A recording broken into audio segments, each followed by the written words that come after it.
Hi, ഞാൻ നിങ്ങളുടെ Bhagyalakshmi R Kurup from Adoor. നമസ്കാരം. 2 ദിവസം മുൻപ് ഞാനൊരു വ്ളോഗ് ഇട്ടായിരുന്നു. ക്രിസ്ത്യാനികളുടെ കുഞ്ഞ് ബ്രാക്കറ്റിൽ ശിശു എന്നുള്ളത് പലരും കണ്ടിട്ടുണ്ട്. നമ്മുടെ വിഷമം എന്ന് പറഞ്ഞു കഴിഞ്ഞാൽ നല്ല സബ്ജക്റ്റ് ഇടുമ്പോൾ ആർക്കും കാണണ്ട, മറ്റുള്ളവരെ കുറ്റം പറയാനും പ്രേരണസുതിയായാലും ബോഡി ഷേമിങ് നടത്താനും അങ്ങനെ മറ്റുള്ള ആൾക്കാരെ പ്രഗത്ഭരായിട്ട് ഉയർന്നു വരുന്ന ആൾക്കാരെ അല്ലെങ്കിൽ മറ്റുള്ള നമുക്കിഷ്ടമില്ലാത്ത ആൾക്കാരെയൊക്കെ കുറ്റം പറയാനൊക്കെ ഭയങ്കര ഇഷ്ടമാണ്. അതുപോലെ അതിനകത്ത് കൊമൻസും ലൈക്കൊക്കെ ഇടാൻ ഇങ്ങനെ മത്സരിക്കുന്നതായിട്ട് കാണാം. അപ്പോൾ നമുക്ക് വിഷമം തോന്നും. കാരണം അതൊന്നും നമ്മുടെ ജീവിതത്തിന് പ്രയോജനകരമായ ഒരു കാര്യമല്ല. നമ്മുടെ ജീവിതത്തിന് പ്രയോജനകരമായ കാര്യം എന്ന് പറയുന്നത് ദൈവത്തെ ആസ്പദമാക്കിയുള്ള കാര്യങ്ങൾ തന്നെയാണ്. പുസ്തകപ്പുഴു എന്ന് നമ്മൾ ചിലരെ വിളിക്കാറുണ്ട്. പക്ഷേ എന്നും പറഞ്ഞ ദൈവപ്പുഴു എന്നാരെങ്കിലും വിളിക്കാറുണ്ടോ? കാരണം ദൈവത്തെ മാത്രം ആലോചിച്ചിരുന്ന് അങ്ങനെ ഇരുന്ന് കഴിഞ്ഞാൽ പ്രാന്ത് പിടിക്കും. എല്ലാത്തിനും ഒരു ലിമിറ്റുണ്ട്. പക്ഷെ എല്ലാറ്റിനും മേളിൽ ദൈവമായിരിക്കണം എന്നുള്ളത് മാത്രമാണ് ദൈവം ആഗ്രഹിക്കുന്നത്. ദൈവം അറിയാതെ ദൈവത്തിൻ്റെ കൂടെ നടക്കാതെ നമ്മളൊന്നും ആഗ്രഹിക്കാൻ പാടില്ല. ഫസ്റ്റ് പ്രിഫറൻസ് എപ്പോഴും ദൈവത്തിന് തന്നെ ആയിരിക്കണം എന്നുള്ളതാണ് ദൈവത്തിൻ്റെ ആഗ്രഹവും. അതുതന്നെയാണ് നമ്മൾ അനുഷ്ഠിക്കേണ്ട പാലിക്കേണ്ട ജീവിത നിലവാരവും. അപ്പം നമ്മൾ ഇതൊക്കെ എന്നെപ്പോലുള്ളവർ പലരും പറയുന്ന ചില സബ്ജക്റ്റുകൾ വലിയ സബ്ജക്റ്റൊന്നുമല്ല ഞങ്ങൾ പറയുന്നത്. ഇപ്പം ഞാൻ പറയുന്നത് വലിയ സബ്ജക്റ്റൊന്നുമല്ല, എന്നാൽ വലിയ സബ്ജക്റ്റുമാണ്. ഇപ്പം മറ്റുള്ളവർ പറയുന്നതിൻ്റെ കൂട്ട് വാക്ചാതുര്യവും അങ്ങ് കട്ടിപ്പതമൊന്നും പറയാൻ എനിക്കറിയില്ല. അങ്ങനെ പറഞ്ഞിട്ടും വലിയ കാര്യമില്ല. ചില ആൾക്കാരെ കണ്ടിട്ടില്ലേ, സ്റ്റേജിൽ കയറി അവർക്ക് ഇംഗ്ലീഷ് അറിയാമെന്നും പറഞ്ഞിട്ട് എന്നൊക്കെ പറഞ്ഞ് പറയും. ആർക്കെന്തൊക്കെ മനസ്സിലാകാനാണ്? അത് വെസ്റ്റേണേഴ്സ് അവരുടെ രീതിയിൽ പറഞ്ഞു കഴിഞ്ഞാൽ നമുക്ക് മനസ്സിലായില്ലെങ്കിൽ നമുക്കൊരു വിഷമം തോന്നത്തില്ല. സത്യസന്ധമായിട്ട് പറയുക, അതിൻ്റെ ട്രാൻസ്ലേഷനെല്ലാം കേട്ട് നമുക്കങ്ങ് തൃപ്തിപ്പെടാൻ. ഈ മലയാളികൾ ഇതെന്തൊക്കെ പറയുക എന്നൊക്കെ പറഞ്ഞ് പെന്തക്കോസുകാർ അന്യഭാഷ പറയുന്നതിൻ്റെ കൂട്ട് എന്തോ മനസ്സിലാകാനാണ്. അന്യഭാഷ എന്ന് പറയുന്നത് ദൈവത്തോട് സംസാരിക്കുന്ന ലാംഗ്വേജാണ്. ഞാൻ പറഞ്ഞ യഥാർത്ഥത്തിൽ അങ്ങനെ സംസാരിക്കുന്നതിനെ കുറിച്ചല്ല. ഈ അല്ലാത്ത ടീമുകളുണ്ടല്ലോ, എല്ലാ ഫ്രോഡത്തിനും കാണിച്ചിട്ട് പിന്നെ പിശാചി കയറി കാര്യം എന്ന് പറയുന്നത് അതുപോലെ. അപ്പോൾ അതുകൊണ്ട് ഒരു ഇംഗ്ലീഷെല്ലാം നമ്മൾ പറയുമ്പോൾ നമ്മുടെ നാട്ടിൽ വെച്ച് നമ്മൾ പറയും, നിങ്ങൾ മലയാളികൾ വെസ്റ്റേൺ രാജ്യത്ത് പോയി പഠിച്ചവർ അല്ലെങ്കിൽ അവിടെ ചെന്നിട്ട് നിങ്ങൾ എന്നൊക്കെ പറഞ്ഞോ, അത് അവർക്ക് മനസ്സിലാവും. ഇവിടെ പാവം മലയാളികൾക്ക് ഞാൻ ഇംഗ്ലീഷ് മീഡിയത്തിലേ പഠിച്ചിട്ടുള്ളൂ, എന്നാൽ എനിക്ക് ഇംഗ്ലീഷിട്ട് അറിയത്തുമില്ല. അതാണ് എൻ്റെ നിലവാരം എന്ന് പറയുന്നത്. കാരണം മിടുക്കിയായിരുന്നു, പക്ഷേ ഭയങ്കര മിടുമിടുക്കിയായിരുന്നു, കമ്പ്യൂട്ടർ തലയായിരുന്നു. പക്ഷേ 3 ആക്സിഡൻറ്റുകൾ, പിന്നെ എൻ്റെ കുടുംബജീവിതത്തിൽ കുറേ തലയെ പിടിച്ച് ഭിത്തിയിലിടിച്ച് കുറേ കാര്യങ്ങൾ, ഇതൊക്കെ ആയപ്പം 2-3 വട്ടം ബുദ്ധിയും ബോധമൊക്കെ പോയതാണ്. പിന്നെ ദൈവം കൃപയാൽ എനിക്ക് തന്ന് ലാസ്റ്റ് വീണ്ടും ഞാൻ ഗുഡ് എന്നുള്ള ഇംഗ്ലീഷ് GOOD എന്നും പറഞ്ഞ് പഠിച്ചു വന്നത് ഇപ്പം ഈ കുറേ വർഷമായിട്ട്. അതൊക്കെ ഒത്തിരി ചരിത്രമുണ്ട്, ചിരിക്കാനുള്ള വകകളൊക്കെ ഉണ്ട്. അപ്പോൾ ഞാൻ പറയുന്നത്, ഇപ്പം നമ്മളിവിടെ നിന്ന് ഇംഗ്ലീഷ് പറയുമ്പോഴും എന്താ പറയുക, നല്ല രീതിയിൽ പറയുക, മനസ്സിലാകുന്ന രീതിയിൽ പറയുക. What is your name? My name is അല്ലെങ്കിൽ ലീന അല്ലെങ്കിൽ ഭാഗ്യലക്ഷ്മി അങ്ങനെ പറയണമെന്നല്ല ഞാൻ പറഞ്ഞത്. Your name please Bhagyalakshmi Leena, okay. പക്ഷേ വ്യക്തമായിരിക്കണം എന്ന് മാത്രം. വാസുനെയും എന്ന് മലയാളി ചോദിക്കേണ്ട കാര്യമുണ്ടോ? ആ നെയിം ലീന ഭാഗ്യലക്ഷ്മി കൂടും എന്ന് പറയേണ്ട കാര്യമില്ല. അപ്പോൾ അതുപോലെ തന്നെയാണ് നമുക്കിപ്പം വലിയ ആളായാലും ചെറിയ ആളായാലും ഒരു ആശയം കൺവേ ചെയ്യാനാണ് ലാംഗ്വേജ് ഉപയോഗിക്കുന്നത്, അല്ല നമ്മുടെ ജാടയും പത്രാസം കാണിക്കാനല്ല. ഒരു കാര്യം നമ്മളൊരു സന്ദേശം പറഞ്ഞാൽ അത് കേൾക്കുന്ന ആൾക്ക് മനസ്സിലാകണം. അപ്പോൾ അതുപോലെ അതിനൊക്കെ ഏറെക്കുറെയൊക്കെ കുറച്ചൊക്കെ മിടുക്കി ഞാനാന്ന് തോന്നുന്നു. കാരണം ഏറ്റവും ലോ ആയിട്ടുള്ള ഭാഷയാണ് ഞാൻ ഉപയോഗിക്കുന്നത്. അപ്പം വലിയ ആൾക്കാരൊക്കെ വലിയ പദങ്ങളൊക്കെ ഉപയോഗിക്കുമ്പോൾ അത്രയൊന്നും ഉപയോഗിക്കാനുള്ള ആളായിട്ടില്ലേ. സോറി. അപ്പോൾ എനിക്ക് എൻ്റെ മനസ്സിൽ വരുന്ന ആശയങ്ങൾ ഞാൻ അറിഞ്ഞ് പഠിച്ച് അനുഭവിച്ച് കേട്ടും കണ്ടും പഠിച്ചത് ഓരോരുത്തർ പറഞ്ഞു തന്നത് ആയിട്ടുള്ള നല്ല കാര്യങ്ങളാണ് ഞാൻ നിങ്ങളോട് ഷെയർ ചെയ്യുന്നത്. അല്ലാതെ എനിക്ക് ഈ ലോകത്തുള്ള എല്ലാ കാര്യങ്ങളൊന്നും എനിക്കറിയില്ല. ഇവിടുത്തെ മുഖ്യമന്ത്രി പിണറായി വിജയൻ സാറാണെന്നറിയാം. ഇനി അടുത്ത മാറുവാണെങ്കിൽ അത് ചിലപ്പോൾ അറിയാമായിരിക്കും. അല്ലാതെ നിങ്ങൾ പാർട്ടിക്കാരൊക്കെ എന്നോട് ചോദിച്ചു കഴിഞ്ഞാൽ എനിക്ക് ബുദ്ധിമുട്ടാണ്, ഭയങ്കര ബുദ്ധിമുട്ടാണ്. ഒന്നാമത് എനിക്ക് ആക്സിഡൻ്റൊക്കെ വന്ന് ഓർമ്മക്കുറവും അങ്ങനെയൊക്കെ ഉള്ളതുകൊണ്ട് ഓർമ്മയിൽ ഇരിക്കത്തില്ല.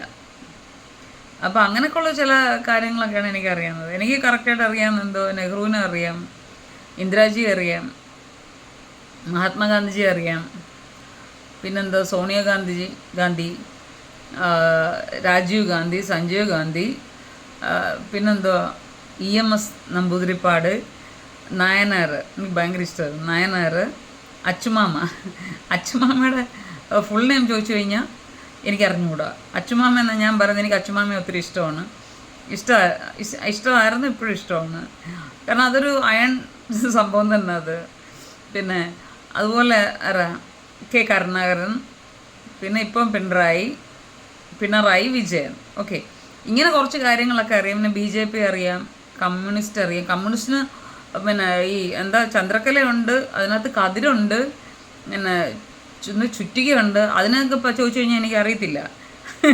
കമ്മ്യൂണിസ്റ്റ് മാത്രം എനിക്കറിയാം. മറ്റേത് രണ്ടും ഉള്ളെന്ന് ഞാനിപ്പോൾ ഒരു അഡ്വർടൈസിങ് ചെയ്യുന്ന ആളൊരു ഗ്രാഫിക് ഡിസൈനർ ആയതുകൊണ്ട് ഇവിടെ വന്നിട്ടൊക്കെയാണ് ഞാൻ പാർട്ടിയുടെ വർക്ക് കുറച്ചെങ്കിലും ചെയ്തിട്ടുള്ളത്. അപ്പോൾ അങ്ങനെയൊക്കെ അറിയാം. ഞാൻ തന്നെ തലതിരിച്ച് കളർ ഇട്ട് കൊടുക്കുമ്പോൾ അവർ ചിരിച്ചുള്ള പടുവരും ഞാനും കൂടെ ഇരുന്ന് ചിരിക്കും. ഇതാണ് വിറ്റെന്ന് പറയുന്നത്. പിന്നെ കോൺഗ്രസ് അറിയാം, കൈപ്പത്തി കണ്ട കോൺഗ്രസ് എന്ന് കറക്റ്റായിട്ട് അറിയാം, താമര കണ്ട BJP ആണെന്ന് അറിയാം. കമ്മ്യൂണിസ്റ്റിൻ്റെ പിന്നെ അരിവാൾ, അതിനകത്ത് എന്തോ ഇരുന്നാലും എനിക്ക് കുഴപ്പമില്ല, അത് കമ്മ്യൂണിസ്റ്റാണെന്ന് അറിയാം. പിന്നെ ഈ പണ്ടൊരു ചൂലിൻ്റെ ഒരു ഇതുണ്ടല്ലോ, അത് എന്താണെന്ന് എനിക്കറിയത്തില്ല. അങ്ങനൊരു പാർട്ടി അവിടെ നോർത്തിലുണ്ടായിരുന്നല്ലോ, അത് ഞാൻ കണ്ടിട്ട്. അങ്ങനെ കുറച്ച് കാര്യങ്ങളൊക്കെ എനിക്ക് സത്യം പറയാം ജനറൽ നോളജ് കമ്മിയാണ്. പക്ഷേ ദൈവത്തിൻ്റെ വചനം ഞാൻ സംസാരിക്കുന്ന വെച്ച് കഴിഞ്ഞാൽ അതെൻ്റെ ജീവിത അനുഭവമാണ് കൂടുതലും. ഞാൻ ജനിച്ച് ഇന്ന് വരെയുള്ള ദിവസങ്ങളിൽ ഞാൻ കടന്നു വന്ന വഴികളുടെ എക്സ്പീരിയൻസാണ് ഞാൻ നിങ്ങളുമായിട്ട് ദൈവത്തിൻ്റെ ബേസിൽ ഞാൻ ഷെയർ ചെയ്യുന്നത്. ഞാൻ ബൈബിൾ കോളേജിൽ പഠിച്ചിട്ടുണ്ട്, പക്ഷേ ഞാൻ ഈ മണക്കാല ഫെയ്ത്ത് തിയോളജിക്കൽ സെമിനാറിൽ GTH ഗ്രാജുവേഷൻ ഇൻ തിയോളജി 3 വർഷം പഠിച്ചതാണ്. പക്ഷേ ഞാൻ അവിടെ ചേർന്ന് പഠിച്ചതല്ല, എക്സ്റ്റൻഷൻ പഠിച്ചതാണെങ്കിലും സാധാ കറസ്പോണ്ടൻസ് കോഴ്സ് അല്ല പഠിച്ചത്. അവിടെ പോകാൻ പറ്റത്തില്ല, അതുകൊണ്ട് ഇരുന്ന് പഠിക്കുന്നു. ആ സെയിം കോഴ്സ് തന്നെയാണ് ഞാൻ പഠിച്ചത്, അത് ഗ്രാജുവേറ്റ് ചെയ്തത്. പിന്നെ ബെറാക്കയിൽ പഠിച്ചു. അപ്പോൾ ഇത്രയൊക്കെയാണ് എൻ്റെ. പിന്നെ പണ്ടൊക്കെ കൊച്ചിയിലെ കറസ്പോണ്ടൻസ് കോഴ്സ് കുറേയൊക്കെ പഠിക്കുകയോ എടുക്കുകയോ ചെയ്തത്, അതൊന്നും എനിക്ക് ഓർമ്മയൊന്നുമില്ല. ഇപ്പം സത്യം പറഞ്ഞാൽ ഞാൻ ഒരു റെഫറൻസ് ആരെങ്കിലും പറഞ്ഞു കഴിഞ്ഞാൽ ഫസ്റ്റ് എടുക്കുന്നതും വായിക്കുന്നതും ഞാനായിരിക്കും. പക്ഷെ ഇപ്പോൾ 23 സങ്കീർത്തനം എന്നോടൊന്ന് മൊത്തത്തിൽ പറയാൻ പറഞ്ഞാൽ എനിക്കറിയത്തില്ല, ഓർമ്മക്കുറവുണ്ട്. കാരണം അതുപോലെ ഞാൻ തകർന്നു പോയൊരു വ്യക്തിയാണ്. അപ്പോൾ അങ്ങനെയൊക്കെ ഉള്ളൊരു കാര്യമാണ് എൻ്റെ ജീവിതത്തിലുണ്ട്. അപ്പം ഞാൻ പറഞ്ഞത്, അല്ലെങ്കിൽ എന്നെപ്പോലെ ഉള്ളവർ, വലിയ പാണ്ഡിത്യമുള്ളവരുടെ കാര്യമല്ല പറഞ്ഞത്. ഞങ്ങൾ പറയുന്നത് സത്യസന്ധമായിട്ടും ആത്മാർത്ഥമായിട്ടും കാര്യം പറയുന്ന ചിലരുണ്ട്. അത് നമ്മുടെ ജീവിതത്തിന് പര്യാപ്തമായ അല്ലെങ്കിൽ ഏറ്റവും ഇമ്പോർട്ടൻ്റ് ആയ കാര്യങ്ങളാണ് ഞങ്ങൾ സംസാരിക്കുന്നത്. ഞാൻ എപ്പോഴും പറയാറുള്ളത് പോലെ ദൈവത്തിൽ നിന്ന് ദൈവത്തിലേക്ക് പോകുന്നതാണ് ജീവിതം എന്ന് പറയുന്നത്. ഞാൻ വർഷങ്ങൾക്ക് മുമ്പ്, ഇത് യൂട്യൂബ് സംസാരിക്കാൻ തുടങ്ങി അന്ന് മുതൽ ഞാൻ പറയുന്നൊരു കാര്യമാണ്, ദൈവത്തിൽ നിന്ന് ദൈവത്തിലേക്ക് പോകുന്ന ഒരു റൂട്ട്. നമ്മളിടയ്ക്ക് ഒരു ടൂറിന് വേണ്ടി വരുന്നു എന്ന് മാത്രമേ ഉള്ളൂ ഈ ലോക ജീവിതം എന്ന് പറയുന്നത്. ഇടയ്ക്ക് നമ്മുടെ അപ്പൻ്റെ വീട്ടിൽ നിന്ന് അല്ലെങ്കിൽ നമ്മുടെ സ്വന്തം വീട്ടിൽ നിന്ന് ഇടയ്ക്ക് ടൂർ കാണാൻ, ഓരോ കാര്യങ്ങളൊക്കെ കാണാൻ വേണ്ടി കേരളം കാണാൻ വരുന്നു, പിന്നെ അമേരിക്ക കാണാൻ വരുന്നു, അവിടെ കുറേ നാൾ താമസിക്കുന്നു എന്നുള്ളതൊക്കെയാണ് കാര്യം. ഇപ്പം നമുക്ക് സിറ്റിസൺഷിപ്പ് തരും ഓരോ രാജ്യത്തിൻ്റെ, അതൊന്നും വലിയ കാര്യമൊന്നുമല്ല. അത് കുറച്ച് നാൾ ഇവിടെ ഉള്ള സമയത്ത് താമസിക്കുക എന്നുള്ള, നമ്മുടെ യഥാർത്ഥ പൗരത്വം സ്വർഗത്തിലായിരിക്കണം. സ്വർഗത്തിലായിരിക്കുകയും ചെയ്യണം. നമ്മുടെ എല്ലാ മതക്കാരുടെയും എല്ലാ മനുഷ്യജീവികളുടെയും മനുഷ്യന്മാരുടെയും ഹ്യൂമൻസിൻ്റെയും സിറ്റിസൺഷിപ്പ് എന്ന് പറഞ്ഞ പൗരത്വം എന്ന് പറയുന്നത് അത് സ്വർഗത്തിൽ തന്നെയാണ്. അത് ഏത് ആൾക്കാരായിക്കോട്ടെ, ഏത് വിഭാഗമായിക്കോട്ടെ, നമ്മൾ പറയുന്ന രീതിയിൽ ഉയർന്നവനായിക്കോട്ടെ, താണവനായിക്കോട്ടെ, ഏതവനും ആയിക്കോട്ടെ, ഏതവളും ആയിക്കോട്ടെ, ഞാൻ ഉൾപ്പെടെ, നമുക്കുള്ള പൗരത്വം സ്വർഗത്തിലായിരുന്നു. വാസ് എന്നുള്ളത് ആയിരുന്നു. ഇനിയിപ്പോൾ നമ്മൾ ഫ്യൂച്ചറിലേക്ക് പോകുമ്പോഴും അത് ഇവിടെ അതായിരിക്കണം. നമ്മൾ എവിടുന്ന് വന്നു എന്നുള്ളൊരു ബോധത്തോടു കൂടി നമ്മൾ ജീവിക്കണം. തെറ്റുകൾ തിരുത്തി ജീവിക്കണം. ദൈവത്തോട് പ്രായശ്ചിത്തം ചെയ്ത് ജീവിക്കണം. അതുപോലെ തന്നെ നമ്മൾ സ്വർഗത്തിലേക്ക് മടങ്ങിപ്പോയി നമ്മുടെ ആ എന്താ യഥാർത്ഥ സിറ്റിസൺഷിപ്പിൽ ആ പൗരത്വത്തിലേക്ക് നമ്മൾ അവകാശം പ്രാപിച്ച് തിരിച്ചു ചെല്ലുകയും വേണം. ഇതൊരു ഗെയിമായിട്ട് കണക്കാക്കിയാൽ മതി. ഈ കോമ്പറ്റീഷനാണിത്. നമ്മുടെ ലൈഫ് ഈസ് എ കോമ്പറ്റീഷൻ. അപ്പം നമുക്കത് ഇപ്പം മറ്റുള്ളവരോട് മത്സരിക്കണമെന്നല്ല പറയുന്നത്, നമ്മൾ തന്നെ നമ്മളോട് മത്സരിച്ച്, കാരണം നമ്മൾ ഒരു ആത്മാവിന് ജീവിക്കാൻ വേണ്ടി ശരീരം വേണമെന്ന് പറയുന്നത്. അപ്പോൾ ഇത് ജഡം മണ്ണിൽ നിന്നെടുത്ത ശരീരമാണ്. അപ്പോൾ മണ്ണിൻ്റെ ഇഷ്ടാനിഷ്ടങ്ങൾ വേറെയാണ്, അത് ദൈവത്തിനെതിരാണ് പലതും. അപ്പോൾ ഈ മണ്ണിൽ നമ്മൾ ജീവിക്കുമ്പോൾ, ഈ മൺകൂടാരത്തിൽ ജീവിക്കുമ്പോൾ അതുമായിട്ടാണ് നമുക്ക് കോമ്പറ്റീറ്റ് ചെയ്യേണ്ടുന്നത്, മത്സരിക്കേണ്ടുന്നത്. കാരണം നമ്മൾ എവിടുന്ന് നമ്മുടെ പൗരത്വ സ്വർഗത്തിലാണ്, നമ്മൾ അവിടുത്തെ പൗരന്മാരാണ്. അപ്പോൾ നമുക്ക് ചെയ്യേണ്ട ഡോൺസ് ഉണ്ട്, ചെയ്യേണ്ടതും ചെയ്യേണ്ടാത്തത് കാര്യങ്ങളുണ്ട്. അപ്പോൾ അത് നമ്മൾ വെച്ചുകൊണ്ട് ശരീരത്തിന് അനുകൂലമാകാതെ, എന്നാലും ശരീരത്തിന് പ്രതികൂലമാകുന്നില്ല, പ്രതികൂലമായി നമുക്കിവിടെ നിൽക്കാൻ പറ്റൂ, അനുകൂലമാകാതെ ഇതിനെ നമ്മൾ കൺട്രോൾ ചെയ്യുന്നവരായിട്ട് മാറുക എന്നുള്ളതാണ്. അതാണ് യഥാർത്ഥ ഒരു ദൈവികമായിട്ടുള്ള ജീവിതം, ദൈവത്തിൻ്റെ മക്കളുടെ ജീവിതം എന്നാണ് ഞാൻ പറയുന്നത്. ഇപ്പോൾ ക്രിസ്ത്യാനിന്ന് ഹിന്ദു എന്നൊന്നും ഞാൻ പറയുന്നില്ല. ഒരു ദൈവത്തിൽ നിന്ന് വരുന്ന ഒരു മനുഷ്യൻ്റെ ഒരു പവർ അതാണ്. നമ്മൾ ജീവിക്കുന്ന ഈ ശരീരത്തെ അടക്കി ഭരിച്ച് നമ്മുടെ ഇഷ്ടത്തിന് ഒത്തവണ്ണം, അതായത് നമ്മുടെ പിതാവായ ദൈവത്തിന് ഹിതത്തിന് ഇഷ്ടവണ്ണം നമ്മളാക്കി തീർക്കുക, മെരുക്കിയെടുക്കുക. എന്നിട്ട് ആത്മാവിനെ നമ്മളതിൽ വസിക്കുക. അപ്പോൾ കൺട്രോൾ നമുക്കായിരിക്കണം നമ്മുടെ ശരീരം നമ്മളെ ഒരിക്കലും കൺട്രോൾ ചെയ്യാൻ പാടില്ല എന്നുള്ളതാണ് അതിൻ്റെ സത്യാവസ്ഥ. അതുപോലെ തന്നെ നമ്മുടെ വീട്ടിലുള്ളവരായാലും നാട്ടിലുള്ളവരായാലും ചർച്ചിലുള്ളവരായാലും അത് അമ്പലത്തിലുള്ളവരായാലും മോസ്കിലുള്ളവരായാലും നമ്മുടെ കോളേജസ് അവരെ ആയാലും നമ്മൾ നമ്മുടെ കൂടെ വർക്ക് ചെയ്യുന്നവരായാലും ആരൊക്കെ ആയിക്കോട്ടെ, വേറെ ദേശത്ത് നമ്മളോട് ഉള്ളവരായിരുന്നാലും കളിക്കാൻ കൂടിയവരായിരുന്നാലും എല്ലാവരും ആരെയും ഭരിക്കാനുള്ള അവകാശം നമുക്കില്ല എന്നുള്ളതാണ്. നമ്മുടെ കുഞ്ഞുങ്ങളെ ഭീകരമായ രീതിയിൽ ഉപദ്രവിക്കാതെ മാന്യമായ രീതിയിൽ അടി കൊടുത്തും വഴക്ക് പറയും നല്ല രീതിയിൽ വളർത്തിക്കൊണ്ട് വരാനുള്ള ഉത്തരവാദിത്വം പാരൻസിനുണ്ട്. അത് മാത്രമേ ഉള്ളൂ. ബാക്കി ആരെയും നമുക്ക് അമർത്തി ഭരിക്കാനോ, ഭാര്യയ്ക്ക് ഭർത്താവിന് ഭാര്യയൊന്നും അമർത്തി ഭരിക്കാനുള്ള ഒരു അധികാരം ആർക്കുമില്ല എന്നാണ് ഞാൻ വിശ്വസിക്കുന്നത്. ഭാര്യയും ഭർത്താവിനും ഭാര്യയ്ക്കുള്ള ഫ്രീഡം ഉണ്ടായിരിക്കണം, ഭർത്താവിനുള്ള ഫ്രീഡം ഉണ്ടായിരിക്കണം. എന്നാൽ ഫ്രീഡം എന്ന് പറയുമ്പോൾ കൂട്ടിനകത്ത് പറന്നകന്ന് പോയി അപ്പുറത്ത് മേയാനല്ല പറയുന്നത്.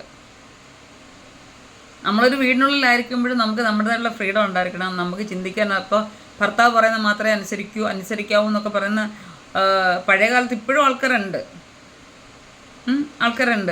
അപ്പോൾ ചിലർ സൈക്കോളായിരിക്കും, അതിനൊക്കെ എന്താ നമ്മൾ പറയാൻ, നാർസിസ്റ്റ് എന്നൊക്കെ പറയത്തില്ലേ, അവർ സെൽഫിഷ് ആയിരിക്കും, അവരുടെ കാലെപ്പോഴും നമ്മുടെ തലയുടെ മണ്ടേ ഇരിക്കണം എന്നുള്ള ആഗ്രഹത്തിൽ. അതൊക്കെ ജീവിതത്തിൽ നടക്കുന്നത് തെറ്റാണ്. അതൊരു ജീവിത വിജയവും അല്ല.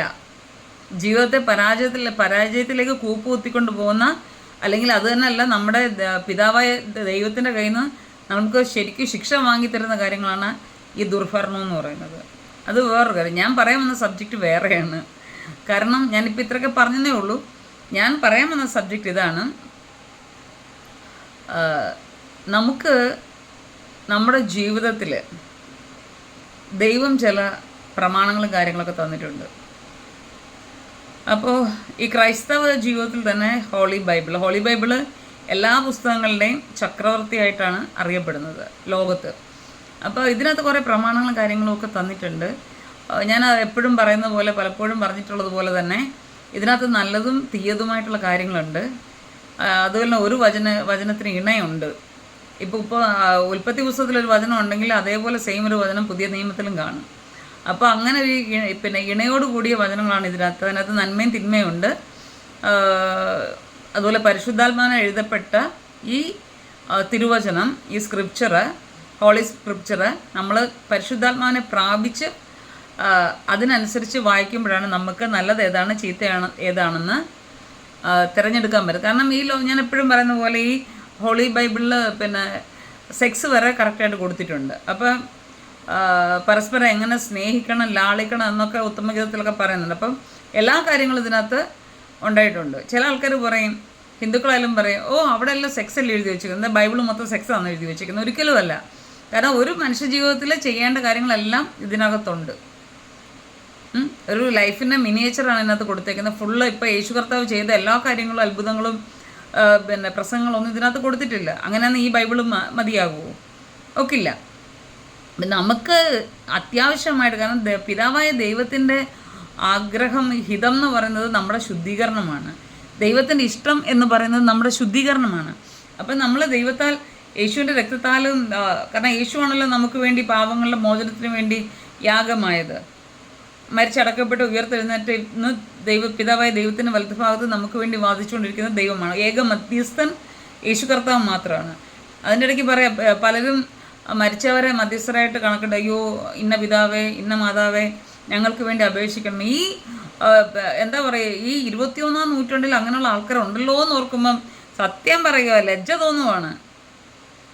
ഇപ്പം ഞാൻ ഈ ലോകത്ത് ഏറ്റവും കൂടുതൽ ആരാധിക്കലേ, ഞാൻ ഏറ്റവും കൂടുതൽ ബഹുമാനിക്കുകയും സ്നേഹിക്കുകയും ഒക്കെ ചെയ്യുന്നത് കാരണം അതുപോലെ ഞാൻ വെറും ഒരു മനുഷ്യനാണ്. പക്ഷെ ഞാൻ അതുപോലെ സ്നേഹിക്കുകയും ബഹുമാനിക്കുകയും ഒന്ന് തൊടാനെങ്കിലും ആഗ്രഹിക്കുന്ന ഒരു വ്യക്തി, ആൾ മരിച്ചുപോയി. യേശു കർത്താവിനെ പ്രസവിച്ച ഉദരവാണ് മേരി. അപ്പോൾ പക്ഷേ ഈ മറിയ എന്ന് പറയുന്നത് നമ്മളെപ്പോലെ ഒരു ഹ്യൂമൻ ബീങ് ആണ്, അല്ലെങ്കിൽ ഒരു മനുഷ്യനായതുകൊണ്ട് മനുഷ്യരെ ആരാധിപ്പാൻ ദൈവത്തിൻ്റെ വചനം അനുവദിക്കുന്നില്ല. അപ്പം നമ്മളിത് മനസ്സിലാക്കണം. അപ്പം ഈ യേശു കർത്താവിൻ്റെ അമ്മ മറിയയോട് പറയും, ഇത് മറിയമേ ഞങ്ങളോട് അപേക്ഷിക്കണമേ. പുള്ളിക്കാരി എങ്ങനെ അപേക്ഷിക്കാനാ? നമ്മുടെ ജീവൻ, ആത്മാവിനെ നമ്മുടെ ശരീരത്തിൽ നിന്ന് എടുത്തു കഴിഞ്ഞാൽ അതിനെ വെച്ചേക്കുന്ന കുറേ സ്ഥലങ്ങളൊക്കെ ഉണ്ട്. അവരവിടെ ഇരിക്കുകയാണ്. പിന്നെ നമ്മുടെ രൂപത്തിലൊക്കെ വരുന്ന, മരിച്ചവരുടെ രൂപത്തിൽ വരുന്നത് പിശാചാണ്, ലൂസിഫറിൻ്റെ, സാത്താൻ്റെ ആൾക്കാരാണ്. നമ്മളിതെല്ലാം മനസ്സിലാക്കണം. അപ്പോൾ അതുകൊണ്ട് ഇവരെല്ലാം വിശ്രമത്തിലേക്ക് പോവുകയാണ്. പക്ഷേ ഉയർത്തെഴുന്നേൽ ആ ഒരു സമയമൊക്കെ ഉണ്ടല്ലോ, അത് ഞാൻ അതിനെപ്പറ്റി ഇപ്പം ഞാൻ വിശദീകരിക്കുന്നില്ല. ആ സമയം വരെ ഉറങ്ങുകയാണ് അവർ എന്നാണ് എനിക്ക് ദൈവവചനത്തിൽ മനസ്സിലായിട്ടുള്ളത്. എന്തെങ്കിലും തെറ്റുകളുണ്ടെങ്കിൽ അറിയാവുന്ന ആൾക്കാർ, വ്യക്തമായിട്ട് അറിയാവുന്ന ആൾക്കാർ വായിക്ക് വരുന്ന പറയാതെ മാന്യമായ രീതിയിൽ അത് ഒന്ന് തിരുത്തി തന്നാൽ കൊള്ളായിരിക്കും.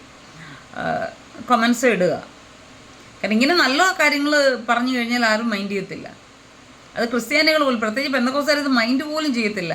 ഈ പൊട്ടുന്നൊട്ട് മൂക്കുത്തി ഇട്ട് ഭാഗ്യലക്ഷ്മി കുറുപ്പെന്നും പറഞ്ഞ് പേരെഴുതി വെച്ച് അവൾ കിടന്ന് ചിലയ്ക്കുവോ അലയ്ക്കുവോ, ഇവക്കൊക്കെ വേറെ പണിയില്ലയോ, ഇവർക്ക് എന്തൊരു അധികാരമാണ് ഈ ബൈബിളിനെക്കുറിച്ച് സംസാരിക്കാൻ എന്നൊക്കെ ആയിരിക്കും വലിയ പെന്തക്കോസ്തലങ്ങളൊക്കെ സംസാരിക്കുന്നത്. പ്രിയ പൊട്ടന്മാരെ, പൊട്ടികളെ, ദൈവം ആരുടെയും പക്ഷത്തല്ല. ദൈവത്തെ ആര് യഥാർത്ഥമായിട്ട് അറിയുന്നു അവരുടെ പക്ഷത്താണ് ദൈവം. അല്ലാതെ പെന്തക്കോസ്തിൻ്റെ വേലിക്കകത്തും യാക്കോബയുടെ വേലിക്കകത്തും കത്തോലിക്കയുടെ വേലിക്കകത്തും ഇവരെ വേലിക്കകത്തൊന്നുമല്ല കർത്താവ് കിടക്കുന്നത്. അതാദ്യം മനസ്സിലാക്കുക. പിന്നെ ദൈവം ഒരു ഡ്രസ് കോഡും ബൈബിൾ ത്രൂവിൽ നമ്മളോട് പറഞ്ഞിട്ടുമില്ല. വൃത്തിമാന്യമായിട്ടിരിക്കുക, അടിച്ചു പൊളിച്ച് നോക്കുക. നമ്മുടെ ശരീരത്തെ എത്രമാത്രം ഒരുക്കാമോ മാന്യതയോടെ അത്രമാത്രം നമ്മൾ ഒരുങ്ങുക. കാരണം അത് അതിനൊരു കാര്യമുണ്ട്. യഥാർത്ഥമായിട്ട് യേശു കർത്താവിനെ വഹിക്കുന്നവർ മാത്രമാണ് ഇങ്ങനെ ഒരുങ്ങേണ്ടുന്നത്. അല്ലാത്തവർക്ക് എന്തും കാണിക്കുക. ചില ആൾക്കാരൊക്കെ ഉണ്ടോ, ഞാൻ എപ്പോഴും പറയുന്ന ഈ തലയെ തുണിയിട്ടുകൊണ്ടിരിക്കുന്നത്. 1 കൊരിന്ത്യരിൽ പറയുന്നുണ്ട്, അവളുടെ സ്ത്രീയുടെ മുടിയാണ് പ്രകൃതിയാൽ തന്നെ അവൾക്ക് മൂടുപടമായിട്ട് കൊടുത്തിരിക്കുന്നത്. ഓരോരുത്തർ ഭയങ്കര കറുത്ത് വലിയ കണ്ണു ഇതൊക്കെ ആയിട്ട്, മൂക്ക് മാത്രം മൂക്കുമില്ല, ഒരു വല്ലാത്ത രീതിയിൽ. ഞാനും വലിയ സുന്ദരിയൊന്നുമല്ല, ഞാൻ പറയുക. അതിൻ്റെ കൂടെ വെള്ള തുണി കണ്ട് ഇങ്ങനെ കൊണ്ടിടും, ഇങ്ങനെ വന്നിരിക്കുന്നത് പള്ളിയിലൊക്കെ കണ്ടു കഴിഞ്ഞാൽ നമുക്ക് തന്നെ പേടി വരും. നിങ്ങളുടെ രൂപം ഭാവവും അല്ല നിങ്ങളുടെ സൗന്ദര്യം, നിങ്ങളുടെ മനസ്സിൻ്റെ സൗന്ദര്യം അത് മുഖത്ത് പ്രതിഫലിക്കണം. മനസ്സിൻ്റെ സന്തോഷം, മനസ്സിലുള്ള ദൈവിക സാന്നിധ്യം നമ്മുടെ മുഖത്തെ, അത് എങ്ങനെ കറുത്തിരുന്നാലും ഒരു മൂക്കിൽ 2 കിഴുത്ത മാത്രം ഉള്ളെങ്കിൽ നിങ്ങൾ സൗന്ദര്യമുള്ളവരായിരിക്കും, പ്രകാശമുള്ളവരായിരിക്കും.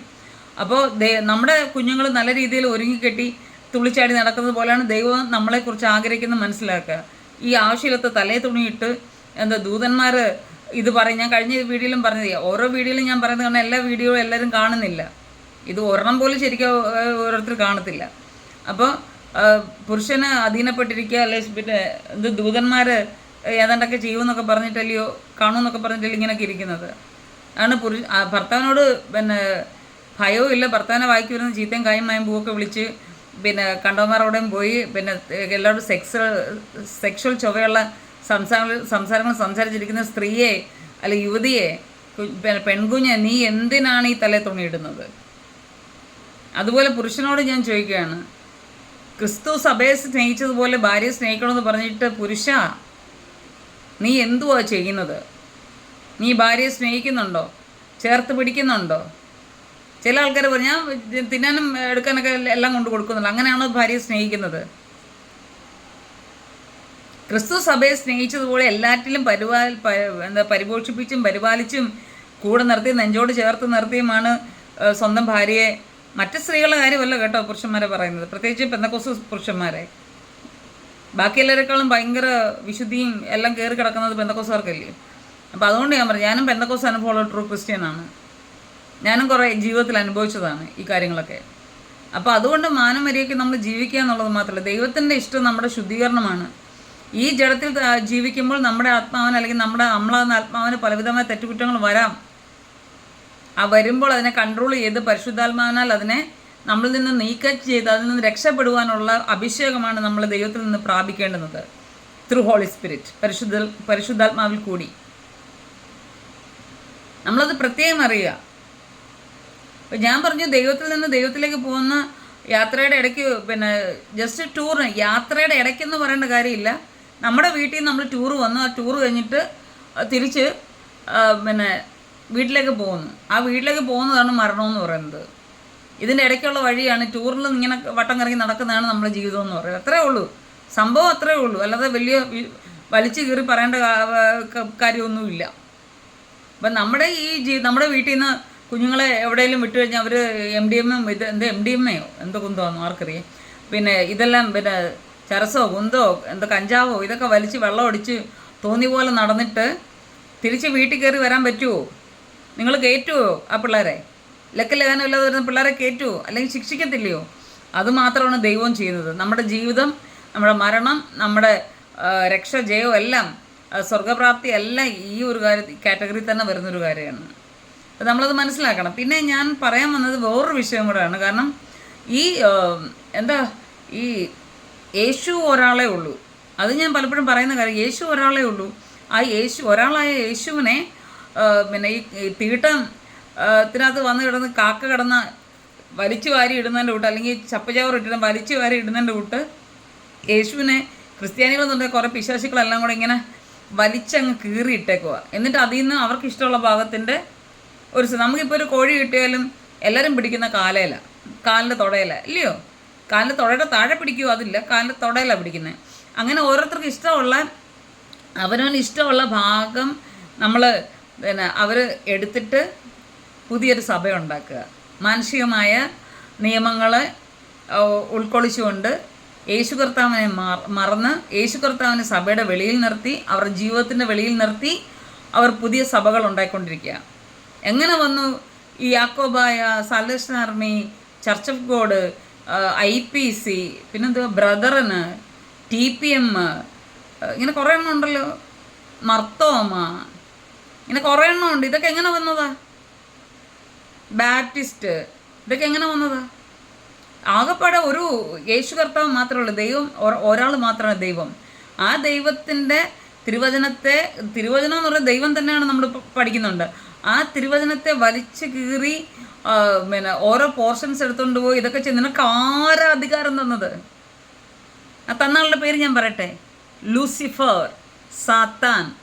ഓരോ സഭകളിലും ഓരോ നിയമങ്ങൾ നിങ്ങളുടെ ഇഷ്ടപ്രകാരം ഉണ്ടാക്കി തൃത്വം വേണമെന്ന് ദൈവം പറയുന്നു. പിതാവിൻ്റെയും പുത്രൻ്റെയും പരിശുദ്ധാത്മാവിൻ്റെ നാമത്തിൽ സ്നാനപ്പെടുത്തുമെന്ന് പറഞ്ഞപ്പോൾ അപ്പോസ്തലന്മാർ ചെയ്ത് യേശുവിൻ്റെ നാമത്തിൽ.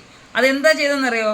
യേശുവിനെ അവിടെ ഒരുപാട് ദ്രോഹിച്ചു, ഇതൊക്കെ ദൈവമല്ലെന്ന് പറഞ്ഞ് നടന്നുകൊണ്ടാണ് അവർ കുറച്ച് ബുദ്ധി അങ്ങ് ഉപയോഗിച്ചതാണ്, കുരുട്ട് ബുദ്ധി.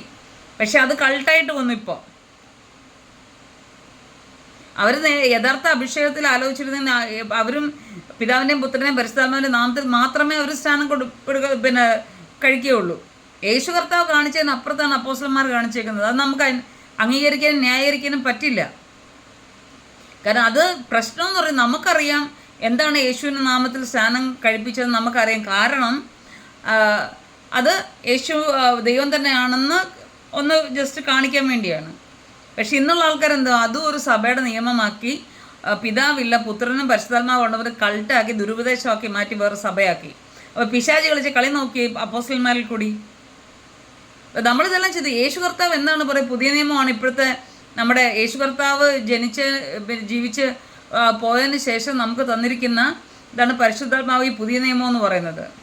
അപ്പോൾ ഈ പുതിയ നിയമം നമ്മൾ അനുസരിച്ച് ജീവിക്കുക. യേശു കർത്താവ് അതിനകത്ത് എന്ത് പറയുന്ന, യേശു കർത്താവ് എന്ത് മാതൃകയായിട്ട് കാണിച്ചു? യേശു കർത്താവ് മുങ്ങി സ്നാനം കൈക്കൊണ്ടു. കുറേ സഭകൾ പറയുന്നത് എന്തിനാ മുങ്ങുന്നത്, തളിച്ചാൽ പോരായോ? തെറ്റല്ലേ അത്? അപ്പോൾ ഏത് കാര്യത്തിലായാലും യേശു കർത്താവിന് എതിരായിട്ട് സംസാരിക്കുകയും യേശു കർത്താവിന് എതിരായിട്ട്, കാരണം സ്വർഗീയ പിതാവിൻ്റെ ഇഷ്ടത്തിന് എതിരായിട്ട് നമ്മൾ നിൽക്കുകയും ചെയ്താൽ ഒരിക്കലും നമ്മൾ യഥാർത്ഥത്തിൽ ഒരു ദൈവപൈതലാകുന്നില്ല, ഒരു ക്രിസ്ത്യാനി ആകുന്നില്ല. യേശുവിൻ്റെ 7 എഴുത്ത് പോലും വന്നിട്ടുമില്ല, യേശുവിൻ്റെ രക്തം നിങ്ങളിലും ഇല്ല, യേശുവിൻ്റെ സാന്നിധ്യവും നിങ്ങളിൽ വസിക്കുന്നില്ല. അത് കറക്റ്റായിട്ട് മനസ്സിലാക്കണം. എന്നെപ്പോലെ ഒരാൾ വന്ന് നിങ്ങളോട് സംസാരിക്കും, നിങ്ങൾക്ക് ലജ്ജയില്ലേ? വലിയ കൊണാണ്ടർമാരാണല്ലോ ഉപദേശിമാരും ഇതെല്ലാം കൂടെ. നിങ്ങൾ എന്ത് കണ്ടിട്ടാണ് സുവിശേഷ വേല ചെയ്യുന്നത്? അതിൽ 24 മണിക്കൂറും സുവിശേഷ വേല എന്ന് ആരെങ്കിലും എനിക്കൊന്ന് കാണിച്ചു തരാമോ? 24 hours. അതിൻ്റെ വേറൊരു സബ്ജക്റ്റ്, അത് ഞാൻ പിന്നെ പറയാം. അപ്പം ഞാൻ പറഞ്ഞത് ഈ ദൈവത്തിൻ്റെ വചനം പിച്ച് കീറി വലിച്ചു കീറി ഓരോ പോർഷൻസായിട്ട് എടുക്കുന്നതിൻ്റെ അടി വരുന്നതേ ഉള്ളൂ. സ്വർഗം നിങ്ങൾക്കായി കാത്തു വച്ചിരിക്കുകയാണ്. അതുപോലെ തന്നെ സുവിശേഷം, നല്ല ഗുഡ് ന്യൂസ് എന്നാണ് സുവിശേഷം, നല്ല വിശേഷം, ഗുഡ് ന്യൂസ്. ആ good news is equal to Jesus Christ. അത് യേശു കർത്താവാണ് ഗുഡ് ന്യൂസ്, അതൊരു കാര്യം. അപ്പോൾ യേശു കർത്താവ് ഗുഡ് ന്യൂസ് ആകുമ്പോൾ നമ്മൾ എന്താണ് ചെയ്യേണ്ടുന്നത്? യേശു കർത്താവ് എന്തൊക്കെ പറഞ്ഞു? കാരണം ഇന്നും ക്രിസ്മസിൻ്റെ കാലയളവാണ്. പിന്നെ ബേബി ജീസസിനെയും കൊണ്ട്, യേശു കുഞ്ഞിനെയും കൊണ്ട് താരാട്ട് പാടിയാണ് ഇപ്പോഴും നടക്കുന്നത്. ഇപ്പം എൻ്റെ ഓഫീസിന് അപ്പുറത്ത് വക്കീൽ ഓഫീസ്, ഇന്ന് അവിടുത്തെ എല്ലാവരും കൂടെ ചേർന്ന് ക്രിസ്മസ് ആഘോഷം നടത്തുന്നത് ഞാൻ കണ്ടിട്ട് വരിക. പക്ഷേ എല്ലാ ആൾക്കാരും ഉണ്ട്. അപ്പോൾ ഒരു അഡ്വക്കേറ്റ് ഉണ്ട്, മുസ്ലിം. അദ്ദേഹം യേശു കർത്താവിനെ കുറിച്ച് പറഞ്ഞു കേട്ട് ഞാൻ ഞെട്ടിപ്പോയി. അയാൾ യേശു കർത്താവ് ഇപ്പോഴും കുഞ്ഞല്ല, വലുതായിപ്പോയി. അദ്ദേഹം പറഞ്ഞ കാര്യങ്ങൾ, നല്ല കാര്യങ്ങൾ നമ്മൾ കേൾക്കണം, അനുസരിക്കണം എന്നൊക്കെയാണ് പറഞ്ഞത്. മുസ്ലിം എന്ന് പറയുമ്പോൾ നമ്മളൊരു കോൺഗ്രിഗേഷൻ ആകുമ്പം ആൾക്കാർ ഇതിനെക്കുറിച്ച് പഠിച്ചിട്ടാണല്ലോ വന്ന് പറയുന്നത്. എന്നാൽ അത്ര കേട്ടപ്പോൾ ഞാനതൊക്കെ സന്തോഷിച്ചു പോയി. ഇത്രയെങ്കിലും മാറ്റം ഈ ക്രിസ്ത്യാനികളെന്ന് പറഞ്ഞുള്ളവർക്ക് വന്നിരുന്നെങ്കിൽ അവരിപ്പോഴും ബേബി ജീസസിനെയാണ് ഇങ്ങനെ തരട്ടോ രാരോ രാരോ യേശു കുഞ്ഞേ രാരോ ഇതാ പാടിക്കൊണ്ടിരിക്കുന്നത്. ഇവരിൽ ഇതുവരെ യേശു കുഞ്ഞ് വളർന്നിട്ടില്ല. നമ്മൾ രക്ഷിക്കപ്പെടുമ്പോൾ തന്നെ പരിശുദ്ധന്മാരിൽ യേശു കുഞ്ഞ് നമ്മളിൽ ജനിക്കുമ്പോൾ അത് 10 വർഷം കഴിഞ്ഞിട്ട് കുഞ്ഞായിട്ട് തന്നെയാണ് നമ്മുടെ ദേഹത്ത് യേശുവിൻ്റെ ആത്മാവ് ജീവിക്കുന്നത്, യേശുവാകുന്ന ആത്മാവ് ജീവിക്കുന്നത് അല്ലല്ലോ. ഓരോ ദിവസവും ഓരോ നിമിഷവും യേശു കുഞ്ഞിൻ്റെ കൈയും കാലും ഒക്കെ വളർന്നുകൊണ്ടായിരിക്കുന്നത്. അതിനാ പറഞ്ഞ് ഈ ചെറിയ ഇന്നും യേശു യഹോവൻ്റെ ഇടയനാകുന്ന എനിക്ക് മുട്ടുണ്ടാകില്ല മാത്രം പറഞ്ഞുകൊണ്ടിരിക്കാതെ കട്ടിയുള്ള ആഹാരം, നല്ല രീതിയിൽ ദൈവരാജ്യത്തെക്കുറിച്ചൊക്കെ നമുക്ക് മനസ്സിലാക്കേണ്ട ആവശ്യമുണ്ട്. ആ കട്ടിയാഹാരം പാല് നമ്മൾ കുഞ്ഞിലെ കുടിക്കുക, തുടക്കം മുതൽ നമ്മൾ കുഞ്ഞിലെ കുടിക്കുക. തുടക്കത്തിൽ വലിയ ചിക്കനൊക്കെ എടുത്ത് വായിക്കകത്ത് വെച്ച് വന്നാൽ കുഞ്ഞ് കഴിക്കുമോ? ചത്തുപോകത്തില്ലേ അത്? അപ്പോൾ അതുകൊണ്ട് കുഞ്ഞിലെ നമുക്ക് പാല് കുടിക്കണമായിരുന്നു. നമുക്കൊന്നും അറിയാത്ത സമയത്ത് നമ്മൾ പാല് കുടിക്കണം. ചെറിയ വചനങ്ങളൊക്കെ നമ്മൾ കാണാതെ പഠിച്ചു. അതെല്ലാം നമുക്ക് ഗുണം ചെയ്യുന്ന കാര്യങ്ങളാണ്. ദൈവത്തിൻ്റെ വചനം സംസാരിക്കുകയും വായിക്കുകയും ഒക്കെ പറയുകയൊക്കെ ചെയ്യുന്നത് അനുഗ്രഹമാണ്, അനുഗ്രഹത്തിനൊരു ഭാഗമാണ്. അവരനുഗ്രഹിക്കപ്പെട്ടവരാണ് എന്നാണ് വചനം നമ്മളെ പഠിപ്പിക്കുന്നത്. വെളിപ്പാട് പുസ്തകത്തിൽ അത് പറയുന്നത് അനുഗ്രഹിക്കപ്പെട്ടതെന്ന് പറയുന്നെങ്കിലും ഈ ഓൾ ബൈബിൾ, ഹോളി ബൈബിൾ നമ്മൾ സംസാരിക്കുകയും പ്രസംഗിക്കുകയും വായിക്കുകയൊക്കെ ചെയ്യുന്നതെല്ലാം നമ്മൾ അതിൻ്റെ ഒരു അനുഗ്രഹത്തിൻ്റെ പാർട്ടാണ്. നമ്മൾ അനുഗ്രഹിക്കപ്പെട്ടുകൊണ്ടിരിക്കുകയാണ്, അതൊരു സത്യമാണ്. എന്നാൽ നമ്മൾ നമ്മളിപ്പോൾ കൊച്ചിലെ പാൽ കുടിച്ച പോലെയാണ് നമ്മളിപ്പോൾ കഴിക്കുന്നത്. നമുക്കിപ്പോൾ ചിക്കൻ വേണം, മന്തി വേണം, കുഴിമന്തി വേണം, അങ്ങനത്തെ മന്തി വേണം, ഇങ്ങനത്തെ മന്തി വേണം, തന്തൂരി വേണം, അൽഫാം വേണം, അല്ലെങ്കിൽ പിന്നെ നൂഡിൽസ് വേണം, അങ്ങനെ പല രീതിയിലുള്ള കാര്യങ്ങൾ, ഷവർമ വേണം. അപ്പം അതുപോലെ തന്നെയാണ് ദൈവത്തിൻ്റെ വചനവും. യേശുക്കുഞ്ഞും അതാണ്. യേശുക്കുഞ്ഞും വളർന്നു വരുവാണ്. വളർന്നു വരുമ്പോൾ യേശു യുക്തനായി, ആ വാക്ക് ശരിയാണെന്ന് എനിക്കറിയത്തില്ല, എന്തായാലും യൗവനക്കാരനായി 30 വയസ്സ് കഴിഞ്ഞു. 3.5 വർഷക്കാലം ശക്തമായിട്ട് തൻ്റെ പിതാവിൻ്റെ രാജ്യത്തെക്കുറിച്ച് സംസാരിച്ചു. ഇത് ഇന്ന് നമ്മൾ മറന്നു പോവുകയാണ്. നമുക്കിപ്പോഴും എനിക്കത് സത്യം പറഞ്ഞാൽ ഞാൻ അങ്ങനെയുള്ള സംസാരങ്ങൾ ഞാൻ ഇപ്പോൾ സാധാരണ കേൾക്കാറ്. അത് കേൾക്കേണ്ട ആൾക്കാരുണ്ട്, അവർ കേട്ടോട്ടെ, നല്ലത്. മാനസാന്തരം, ഇപ്പോഴും സഭയെ പ്രസംഗിക്കുന്ന മാനസാന്തരം, രക്ഷിക്കപ്പെടുന്ന കാര്യം, സ്നാനപ്പെടുന്ന കാര്യം, അഭിഷേകം പ്രാപിക്കുന്ന കാര്യം, ഇതൊക്കെ ഇപ്പോഴും പ്രാർത്ഥിച്ച് പിന്നെ അത് വർഷങ്ങളായിട്ട് ഇരിക്കുന്ന ആൾക്കാർ, പുതിയ ആൾക്കാർ വരുവാണെങ്കിൽ ഓക്കെ,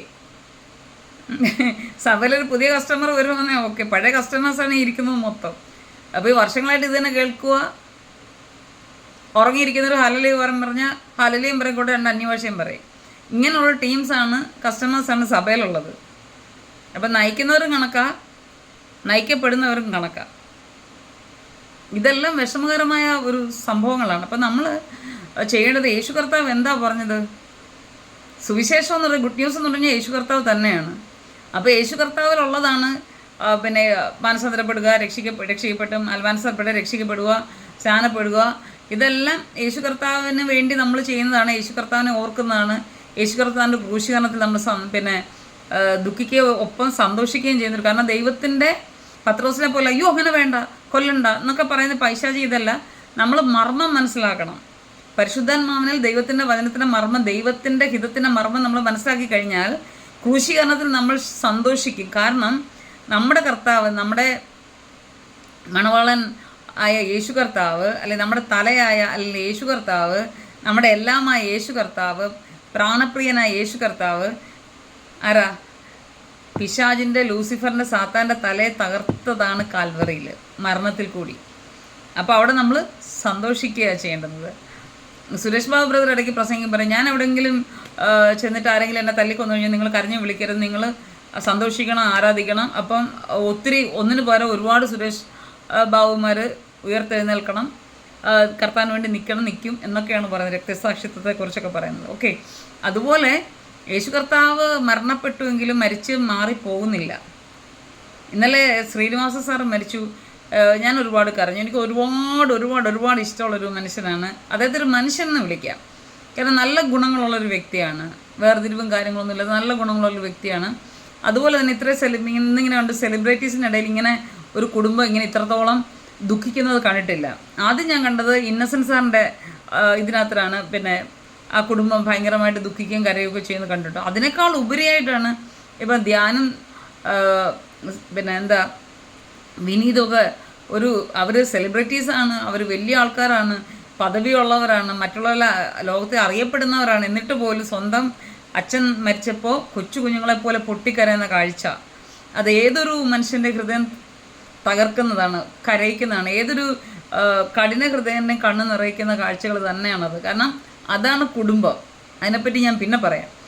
കുടുംബ ഇമ്പം ഉണ്ടായിരുന്നു അവരുടെ കുടുംബത്തിന്, പരസ്പര സ്നേഹം ഉണ്ടായിരുന്നു, വിധേയത്വം ഉണ്ടായിരുന്നു, ഫ്രീഡം ഉണ്ടായിരുന്നു, അങ്ങനെ എല്ലാം ഉണ്ടായിരുന്നു. ആ അച്ഛൻ അവർക്ക് ദൈവം കഴിഞ്ഞാൽ അവർ അച്ഛനായിരുന്നു അവരെല്ലാം. ആ മാഡത്തിനെ കഴിഞ്ഞാൽ ശ്രീനിയേട്ടൻ്റെ ഭാര്യ, അവർക്ക് ആ ഭർത്താവ് എന്ന് പറഞ്ഞ എല്ലാമായിരുന്നു. അവസാനം എന്താ പറയുക, ചെതയിൽ കൊണ്ട് വെക്കുമ്പോൾ കുനിഞ്ഞ് ഇരുന്നിട്ട് താഴെ ഇരുന്നിട്ട് കെട്ടിപ്പിടിച്ച് ആ മുഖത്ത് കെട്ടിപ്പിടിച്ച് ഉമ്മ വെക്കുന്ന ആ ഒരു മാനസികാവസ്ഥ, ആ മുഖഭാവം കണ്ടു കഴിഞ്ഞ് തകർന്നു പോയി ഞാൻ.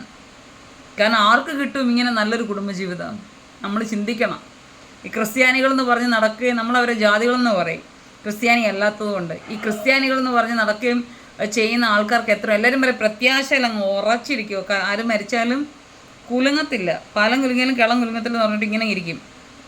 സങ്കടം വന്നാൽ ചിലപ്പം അഡ്ജസ്റ്റ് ചെയ്യും. കാരണം എല്ലാവരെയും കാണിക്കണേ ഞാൻ വലിയ വിശ്വാസിയാണെന്ന്. നിങ്ങൾക്ക് എന്ത് മനുഷ്യരാ?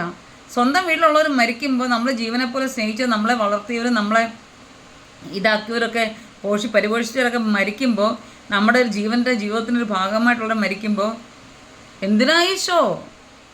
അന്നും കൂടെ അവരെ കാണാനുള്ളൂ. നീ കരയ്, നിനക്ക് ആത്മാർത്ഥമുണ്ടെങ്കിൽ നീ കരയും. അവിടെ ദൈവമൊന്നും പറയത്തില്ല.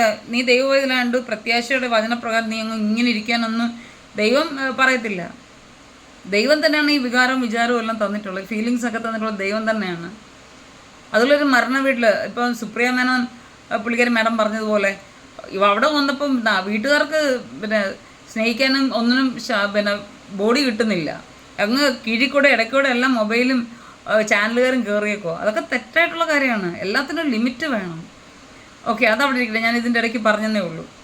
അപ്പോൾ നമ്മൾ ചെയ്യേണ്ടത് ഗുഡ് ന്യൂസ് ആണ് യേശു കർത്താവിന് എല്ലാ കാര്യം മാനസാന്തരപ്പെടണം, രക്ഷിക്കപ്പെടണം, സ്നാനപ്പെടണം, അതും ഇതൊക്കെ ചെയ്യണം, പ്രവചിക്കണം, പിന്നെ ഇത് എന്താ വ്യാഖ്യാനിക്കണം, അതെല്ലാം ശരിയാണ്. അതൊക്കെ ഈ ഗുഡ് ന്യൂസിൻ്റെ ഒരു ഭാഗം മാത്രമാണ്. ഗുഡ് ന്യൂസ് കറക്റ്റായിട്ട് പറയുന്നത് തൻ്റെ പിതാവിൻ്റെ ഹിതപ്രകാരമായ ദൈവരാജ്യം കടന്നു വരണമെന്നാണ്. ഇതിപ്പോൾ ഈ ഭൂമി കിടക്കുന്നത് പിശാചിൻ്റെ കയ്യിലാണ്. അപ്പോൾ പിശാചിൻ്റെ, കാരണം ദൈവം ലൂസിഫറിനെ വെട്ടിയിട്ടു, ഇപ്പോൾ അവൻ്റെ കൂടെ കുറേ എണ്ണം കൂടെ വീണു. ഇതെല്ലാം കൂടെ ഇങ്ങനെ കലിച്ച് പറിച്ചങ്ങ് നടക്കുക. ഈ കാരണം ദൈവത്തിന് വേണ്ടിയാണ് മനുഷ്യനെ ഉണ്ടാക്കിയത്. അപ്പം പിന്നെ മനുഷ്യനെ ഉണ്ടാക്കിയപ്പോൾ അവരെ തമ്മിൽ അകറ്റാൻ വേണ്ടി എന്തെല്ലാം ചെയ്യാവോ അതാണിപ്പം പൈശാചിക പ്രവർത്തികളാണ് കൂടുതലും പെന്തക്കോസ്ത് മേഖലകളിൽ നടക്കുന്ന. വ്യഭിചാരം ഉൾപ്പെടെ, കൊള്ള ഉൾപ്പെടെ. ഈ ഇടയ്ക്ക് എനിക്കറിയാവുന്നൊരു സ്ത്രീക്ക് അല്പം തൻ്റെ സഹോദരിയുടെ അല്പം പണം കിട്ടിയതാണ്. അവർക്കതേ ഉള്ളൂ ജീവിക്കാൻ മാർഗം. പക്ഷേ അത് അവർക്കുള്ളവർ തന്നെയാണ് ലക്ഷങ്ങളിങ്ങനെ വലിച്ചെടുത്തു. എന്നിട്ടും പോയി പള്ളിയിൽ പോയി അന്യഭാഷ പറഞ്ഞ് കൈകൊട്ടാൻ മനുഷ്യ നിനക്ക് നാണമുണ്ടോ? മനുഷ്യരെ നിനക്കൊക്കെ ദൈവത്തെ ഭയമുണ്ടോ? അന്യഭാഷ എന്ന് പറഞ്ഞ് വാ തുറക്കാൻ നിനക്കൊക്കെ എവിടുന്ന ധൈര്യം കിട്ടുന്നത്? ഇത് അന്യഭാഷ കളിയോ? ദൈവം എന്താ നിൻ്റെ ഇള്ളക്കുഞ്ഞോ പാവയോ എന്താന്ന് പറ. അപ്പോൾ ദൈവത്തിനെ ഭയമില്ലാതായിരിക്കുകയാണ്. നമുക്കുള്ളവരോട് ചെയ്യുന്നതും ദൈവഭയം ഇല്ലാത്ത കാര്യങ്ങളാണ് വരുന്നത്. മനസ്സിലായോ? അപ്പോൾ ദൈവത്തിൻ്റെ ഭയം, ദൈവത്തോടുള്ള ഭയം, സ്നേഹം ഒക്കെ ഉണ്ടെങ്കിൽ മാത്രമേ നമുക്ക് നല്ലൊരു മനുഷ്യത്വമുള്ള, ദൈവം ഒരു മനുഷ്യനെ എങ്ങനെയാണ് സൃഷ്ടിച്ചേക്കുന്നത് അതുപോലെയുള്ള മനുഷ്യത്വപരമായ ജീവിതം നയിക്കാൻ കഴിയുകയുള്ളൂ. അല്ലാതെ എല്ലാം കാണിക്കുന്ന അഭിനയം മാത്രമാണ്. അത് ആത്മീയമായാലും കൊള്ളാം, ഭൗതികമായാലും കൊള്ളാം, എല്ലാ അഭിനയങ്ങളും മാത്രമാണ്. അത് നമ്മളത് മനസ്സിലാക്കണം.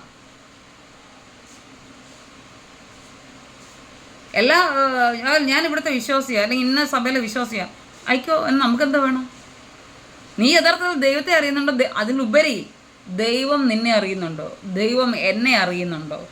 ഞാൻ എപ്പോഴും പറയുന്ന പോലെ നിങ്ങളോട് ഒരു കൈ ചൂണ്ടുമ്പം 3 വിരൽ എൻ്റെ നെഞ്ചത്തോട്ടും ആണ് ചൂണ്ടിയിരിക്കുന്നത്. അതിനെ ഫിക്സ് ചെയ്യാൻ വേണ്ടി ഈ വിരലിങ്ങനെ, തള്ളവിരൽ, ഈ തമ്പ് ഇങ്ങനെ ഇത് പൊങ്ങാതിരിക്കാൻ വേണ്ടി. കാരണം നമ്മളല്ലയോ ആൾ, പ്രത്യേകിച്ച് മലയാളികൾ, ഇങ്ങനെയൊക്കെ അങ്ങ് പൊങ്ങിയിട്ട് 4 വിരലും കൂടെ ഒക്കെ അങ്ങ് ചൂണ്ടിക്കളയും ആൾക്കാരുടെ ഇടയിൽ. കാരണം വേണേൽ 5 വിരലും ചൂണ്ടും. എന്തുവാടി നീ ഇങ്ങനെയെന്ന് പറയും. പക്ഷെ ചൂണ്ടുവിരൽ ഇങ്ങനെ ചൂണ്ടുമ്പോൾ ഇതിനെ ഫിക്സ് ചെയ്ത് വെച്ചേക്കുന്ന തമ്പ് ഓർത്തോണം. കാരണം ഇതൊരിക്കലും ഇളക്കമില്ല. നീ മറ്റൊരാളോട് കൈ ചൂണ്ടി അവരുടെ നാശത്തിന് വേണ്ടി സംസാരിക്കുമ്പോൾ ആ വാക്കുകൾ നിൻ്റെ ഉള്ളിലേക്കാണ് കൂടുതലും കയറുന്നതെന്ന് ഞാൻ ഓർത്തിരിക്കുന്നത് ഏറ്റവും നല്ലതായിരിക്കും. ഒരു മനുഷ്യനെ നശിപ്പിക്കുമ്പോൾ നിനക്കും കുടുംബമുണ്ടെന്ന് ഓർക്കുക. ഒരു മനുഷ്യനെക്കുറിച്ച് അപമാനം പറയുമ്പോൾ നിനക്കൊരു കുടുംബമുണ്ട്, നിനക്കൊരു ജീവിതം ഉണ്ടെന്ന് നീ ഓർത്താൽ കൊള്ളാം. പ്രത്യേകിച്ച് ക്രിസ്ത്യാനികളോട് ഞാൻ പറയാം. മറ്റുള്ളവരുടെ കാര്യം മാറിയിട്ട് അവരങ്ങ് കൊള്ളരുതാത്ത ആൾക്കാരില്ലേ? അങ്ങനെയല്ലേ നിങ്ങളൊക്കെ വിചാരിച്ച് വെച്ചേക്കുന്നത്? ആയിക്കോട്ടെ. പ്രത്യേകിച്ച് അഭിഷേകം പ്രാപിച്ച് പെന്തക്കോസ്തലരാ പറഞ്ഞേ, നീയൊക്കെ ഒരു ക്രിസ്തീയ കുടുംബത്തിൽ ജനിച്ചെന്ന് പറഞ്ഞാലും ക്രിസ്തുവിൻ്റെ യാതൊരു ഭാവവും ഇല്ല, ക്രിസ്തുവിൻ്റെ യാതൊരു സ്നേഹവും ഇല്ല, ക്രിസ്തുവിൻ്റെ സാന്നിധ്യം നിങ്ങളില്ല, ക്രിസ്തുവിനെ നിങ്ങൾ അറിയുന്നില്ല, ക്രിസ്തുവും നിങ്ങളെ അറിയുന്നില്ല. ഒരാൾ അറിയുന്നുണ്ട്, യേശു ക്രിസ്തു നിങ്ങളെ അറിയുന്നില്ല. അന്തിക്രിസ്തു ചിലപ്പോൾ നിങ്ങളെ അറിയുമായിരിക്കും അവസാനം. അതായത് പിശാചിന് നിങ്ങളെ അറിയാം. അത് കാരണം പിശാചാണ് നിങ്ങളെ കൺട്രോൾ ചെയ്യുന്നത്. നിങ്ങൾ ബൈബിൾ എടുത്തുകൊണ്ട് സഭയിൽ പോകുന്നെങ്കിൽ പോലും നിങ്ങളെ കൺട്രോൾ ചെയ്യുന്നത് you are controlled by Satan. സാത്താനാണ് നിങ്ങളെ കൺട്രോൾ ചെയ്യുന്നത്. മനസ്സിലാക്കിക്കോണം. ഒരു ദിവസം ഒരാൾ എൻ്റെ അടുത്ത് ഒരു ചെറുപ്പക്കാരനാണ് എന്നോട് ഭയങ്കര കാര്യമൊക്കെ പറഞ്ഞ് എന്നെ ലൈനടിക്കാനൊക്കെ വന്നൊരു പാർട്ടിയാണ്. എന്നിട്ട് പുള്ളിക്കാരൻ ഞാൻ ഇങ്ങനെയൊക്കെ ആയിക്കഴിഞ്ഞപ്പം, ഞാൻ നേരത്തെ ഒരു പാസ്റ്റർ വൈഫായിരുന്നു, അവിടുത്തെ ഗുണം കൊണ്ട് ഇങ്ങനെ ആയിപ്പോയി, എൻ്റെ ജീവിതം ഇങ്ങനെ ആയിപ്പോൾ. അതൊക്കെ വേറൊരു സമയത്ത് ഞാൻ പറയേണ്ട സമയത്ത്. അപ്പോൾ ഇങ്ങനെയൊക്കെ പറഞ്ഞു, ഇവിടെ ഇങ്ങനെ ആയിക്കഴിഞ്ഞാൽ അങ്ങനെ, അതായിക്കഴിഞ്ഞാൽ അങ്ങനെ. ഞാനാണെങ്കിൽ ചർച്ചിലെ കമ്മിറ്റിയിൽ അംഗമാ. ഞാൻ പറഞ്ഞു ആയിക്കോട്ടെ, ഞാനെന്താ വേണം? എന്നിട്ട് പറഞ്ഞു, അപ്പോൾ ഞാൻ ചോദിച്ചു, ഒരു കാര്യം ചോദിച്ചു, കമ്മിറ്റിയിൽ അംഗമൊക്കെ നിങ്ങളുടെ സഭയിലൊരു പിശാച് ഇളകിക്കഴിഞ്ഞാൽ, ഭൂതം ഇളകിക്കഴിഞ്ഞാൽ എന്ത് ചെയ്യും? പിന്നെ അവന് നാക്കുമില്ല, വായുമില്ല, ഒന്നുമില്ല. ഞാൻ കമ്മിറ്റിയിൽ അംഗവും ഇല്ല, ഒന്നിലുമില്ല. അപ്പോൾ അവൻ എന്തൊരു ക്രിസ്ത്യാനിയാ? നമുക്ക് ഭൂതത്തിന്മേലുള്ള അധികാരം ഇല്ലെങ്കിൽ പോലും ദൈവത്തിൻ്റെ ആത്മാവിൻ്റെ സാന്നിധ്യം കറക്റ്റായിട്ട് നമ്മുടെ ശരീരത്തുണ്ടെങ്കിൽ നമ്മൾ എങ്ങോട്ട് ഇറങ്ങി പോകണം? ദൈവത്തെ സ്തുതിച്ചുകൊണ്ട് അവിടെ ഇരുന്നാൽ പോരെ? ഇങ്ങനെയുള്ള കുറേ, എൻ്റെ വായിൽ വേറൊരു വാക്ക വന്നത് ഞാൻ പറയുന്നില്ല. അത്രയ്ക്ക് നികൃഷ്ടമായ ചില ആത്മീകരാണ് ഈ ആത്മീയരെ നടത്തുന്ന നിയന്ത്രിക്കുന്ന സഭകളും സഭാ നേതാക്കന്മാരും ഉപദേഷ്ടാക്കന്മാരും ഒക്കെയാണ് ഈ ക്രിസ്തീയ ലോകത്തെ അല്ലെങ്കിൽ ക്രിസ്ത്യാനിത്വത്തെ നശിപ്പിച്ച് നാരണക്കല് പാകിയിട്ടേക്കുന്നത്. നിങ്ങൾക്കറിയാമല്ലോ. എന്തറിയാൻ? പണ്ട് ഓർത്തിട്ടുണ്ടായിരിക്കും, പക്ഷെ ഇപ്പോൾ അറിയില്ലായിരിക്കും, മറന്നുപോയി. കാരണം ദൈവത്തിൻ്റെ അഭിഷേകം പരിശുദ്ധാത്മാവ് യഥാർത്ഥമായിട്ട് പ്രാപിച്ച 10 പേരിൽ 2 പേര് കൈകോർത്ത് പ്രാർത്ഥിച്ചാൽ മതി, ഈ ലോകം അങ്ങനെ നിൽക്കും. അനങ്ങത്തിൽ നിൽക്കാൻ പറഞ്ഞാൽ നിൽക്കും. പണ്ട് പറഞ്ഞില്ലേ, സൂര്യനോട് നിൽക്കാൻ പറഞ്ഞാൽ നിൽക്കും, ചന്ദ്രനോട് നിൽക്കാൻ പറഞ്ഞാൽ നിൽക്കും, നക്ഷത്രങ്ങളൊക്കെ ഡാൻസ് കളിക്കാൻ പറഞ്ഞാൽ ഡാൻസ് കളിക്കും, എല്ലാം ചെയ്യും. പക്ഷെ അത് യഥാർത്ഥ അഭിഷേകമായിരിക്കണം. കൈ കോർക്കാൻ അതുപോലെ ഒരാൾ വേണം കൂടെ. അതിൻ്റെ കൂട്ടത്തിൽ ദൈവവും കൂടെ നമ്മുടെ കയ്യിലങ്ങ് പിടിക്കുമ്പം അവിടെ അത്ഭുതങ്ങളെല്ലാം മഹാ അത്ഭുതം, സൂപ്പർ നാച്ചുറൽ മിറക്കിൾസ് നടക്കും. ഇപ്പം എന്തുകൊണ്ട് സഭകളിൽ അത് നടക്കുന്നില്ല? അതിന് അഭിഷേകമുള്ളവരുണ്ടെന്ന് പറയുന്നത്, പക്ഷെ എന്തുകൊണ്ട് നടക്കുന്നില്ല? കൂടുതൽ ചപ്പുചവറുകൾ സഭയിൽ അല്ലെങ്കിൽ ഈ നമ്മുടെ ലോകത്ത് ക്രിസ്ത്യാനികൾ എന്ന് പറഞ്ഞ് കൂടുന്നതല്ലാതെ എന്തുകൊണ്ട് അവർ ശുദ്ധീകരിക്കപ്പെടുന്നില്ല? എന്തുകൊണ്ട് യഥാർത്ഥത്തിൽ രക്ഷിക്കപ്പെടുന്നില്ല? നിർബന്ധിച്ച് ഓരോരുത്തരെ സ്ഥാനപ്പെടുത്തും. എന്തിൻ്റെ ആവശ്യം? ഒരു വ്യക്തിയെ യേശുവിനെക്കുറിച്ച് കറക്റ്റായിട്ട് അറിഞ്ഞു കഴിഞ്ഞാൽ അവനവൻ തന്നെ തീരുമാനമെടുത്ത് ചെയ്യേണ്ട ഒരു സിംബോളിക് ആക്ഷനാണ്. ഞാൻ യേശുവിൻ്റെ വകയായി തീർന്നു, ഇനി ഞാൻ ശുദ്ധീകരണം പ്രാപിക്കുന്നു, ഞാൻ നല്ല രീതിയിൽ നടക്കുന്നു, സ്വർഗത്തിലെ പിതാവിൻ്റെ ഇഷ്ടപ്രകാരം നടക്കുന്നു എന്നുള്ള കാര്യങ്ങളൊക്കെ കാണിക്കാൻ വേണ്ടി, പബ്ലിക്കിനെ കാണിക്കാൻ വേണ്ടി ചെയ്യുന്നൊരു കാര്യമാണ് സ്നാനം. അല്ല, സ്നാനപ്പെട്ട സ്വർഗത്തിലൊന്നും പോകത്തില്ല. എന്നാൽ സ്വർഗത്തിൽ പോകണമെങ്കിൽ സ്നാനപ്പെടുകയും വേണം. അതാണ് എൻ്റെ കാര്യം. അപ്പോൾ ഓരോരുത്തരുടെ നീ എന്താ സ്ഥാനപ്പെടുത്ത? അവർ സ്ഥാനപ്പെടുന്നില്ല, ഇവർ സ്ഥാനപ്പെടുന്നില്ല, അല്ലെങ്കിൽ നോക്കാം അവർ സ്ഥാനപ്പെടുന്ന, ഞാൻ സ്ഥാനപ്പെടാതിരുന്ന ഞാൻ നാണക്കേടില്ലയോ? ഇപ്പം സഭകളിലുള്ളവർ മാത്രമാണ് സ്ഥാനപ്പെടുന്നത്. പ്രത്യേകിച്ച് നമ്മുടെ ഈ ഭാരതം എന്ന് പറയുന്നത് മതേതരത്വ രാഷ്ട്രമാണ്. നമുക്ക് ഏത് മതത്തിലും നമുക്ക് വിശ്വസിക്കാം. ഇപ്പം ഏതിൽ വിശ്വസിച്ചാൽ എന്തോ, വിശ്വസിച്ചില്ലെങ്കിൽ എന്തോ, മര്യാദയ്ക്ക് നടന്ന് നല്ലപോലെ ജീവിച്ചാൽ സ്വർഗത്തിൽ പോവാം. അത് ഏത് ജാതിയായാലും മതമായാലും നിനക്ക് മനുഷ്യത്വം ഉണ്ടോ എന്നാണ് ദൈവം നോക്കുന്നത്. പ്രപഞ്ച സൃഷ്ടി 1000 പേരൊന്നുമില്ല, ഒരാൾ മാത്രമേ ഉള്ളൂ. അപ്പോൾ പ്രപഞ്ച സൃഷ്ടിയാണ് ദൈവം നോക്കുന്നത്, സ്വർഗസ്വനായ പിതാവ് നോക്കുന്നത് ഒരു മനുഷ്യൻ എങ്ങനെ ജീവിക്കുന്നു എന്നുള്ളതാണ്. അവന് മനുഷ്യത്വമുണ്ടോ, ദൈവസ്നേഹമുണ്ടോ, താഴ്മയും വിനയമുണ്ടോ, അതുപോലെ തന്നെ അവന് കാര്യപ്രാപ്തി ഉണ്ടോ എന്നൊക്കെയാണ് നോക്കുന്നത്. അത് ഏത് ജാതി മതമായിക്കോട്ടെ. മനുഷ്യനാണല്ലോ ജാതി മതം. ദൈവത്തെ അന്വേഷിച്ചുകൊണ്ടുള്ള യാത്രയിലാണ് ഈ ദൈവങ്ങളെല്ലാം ഉണ്ടായത്. ദൈവത്തെ അന്വേഷിച്ചുകൊണ്ട് മനുഷ്യർ, പണ്ടത്തെ ആൾക്കാർ ഇങ്ങനെ യാത്ര ചെയ്തു. ഏതാണ് ദൈവം? സൂര്യനെ കണ്ടപ്പോൾ സൂര്യനെ കണ്ട് ഭയന്നു, അയ്യോ സൂര്യദേവൻ.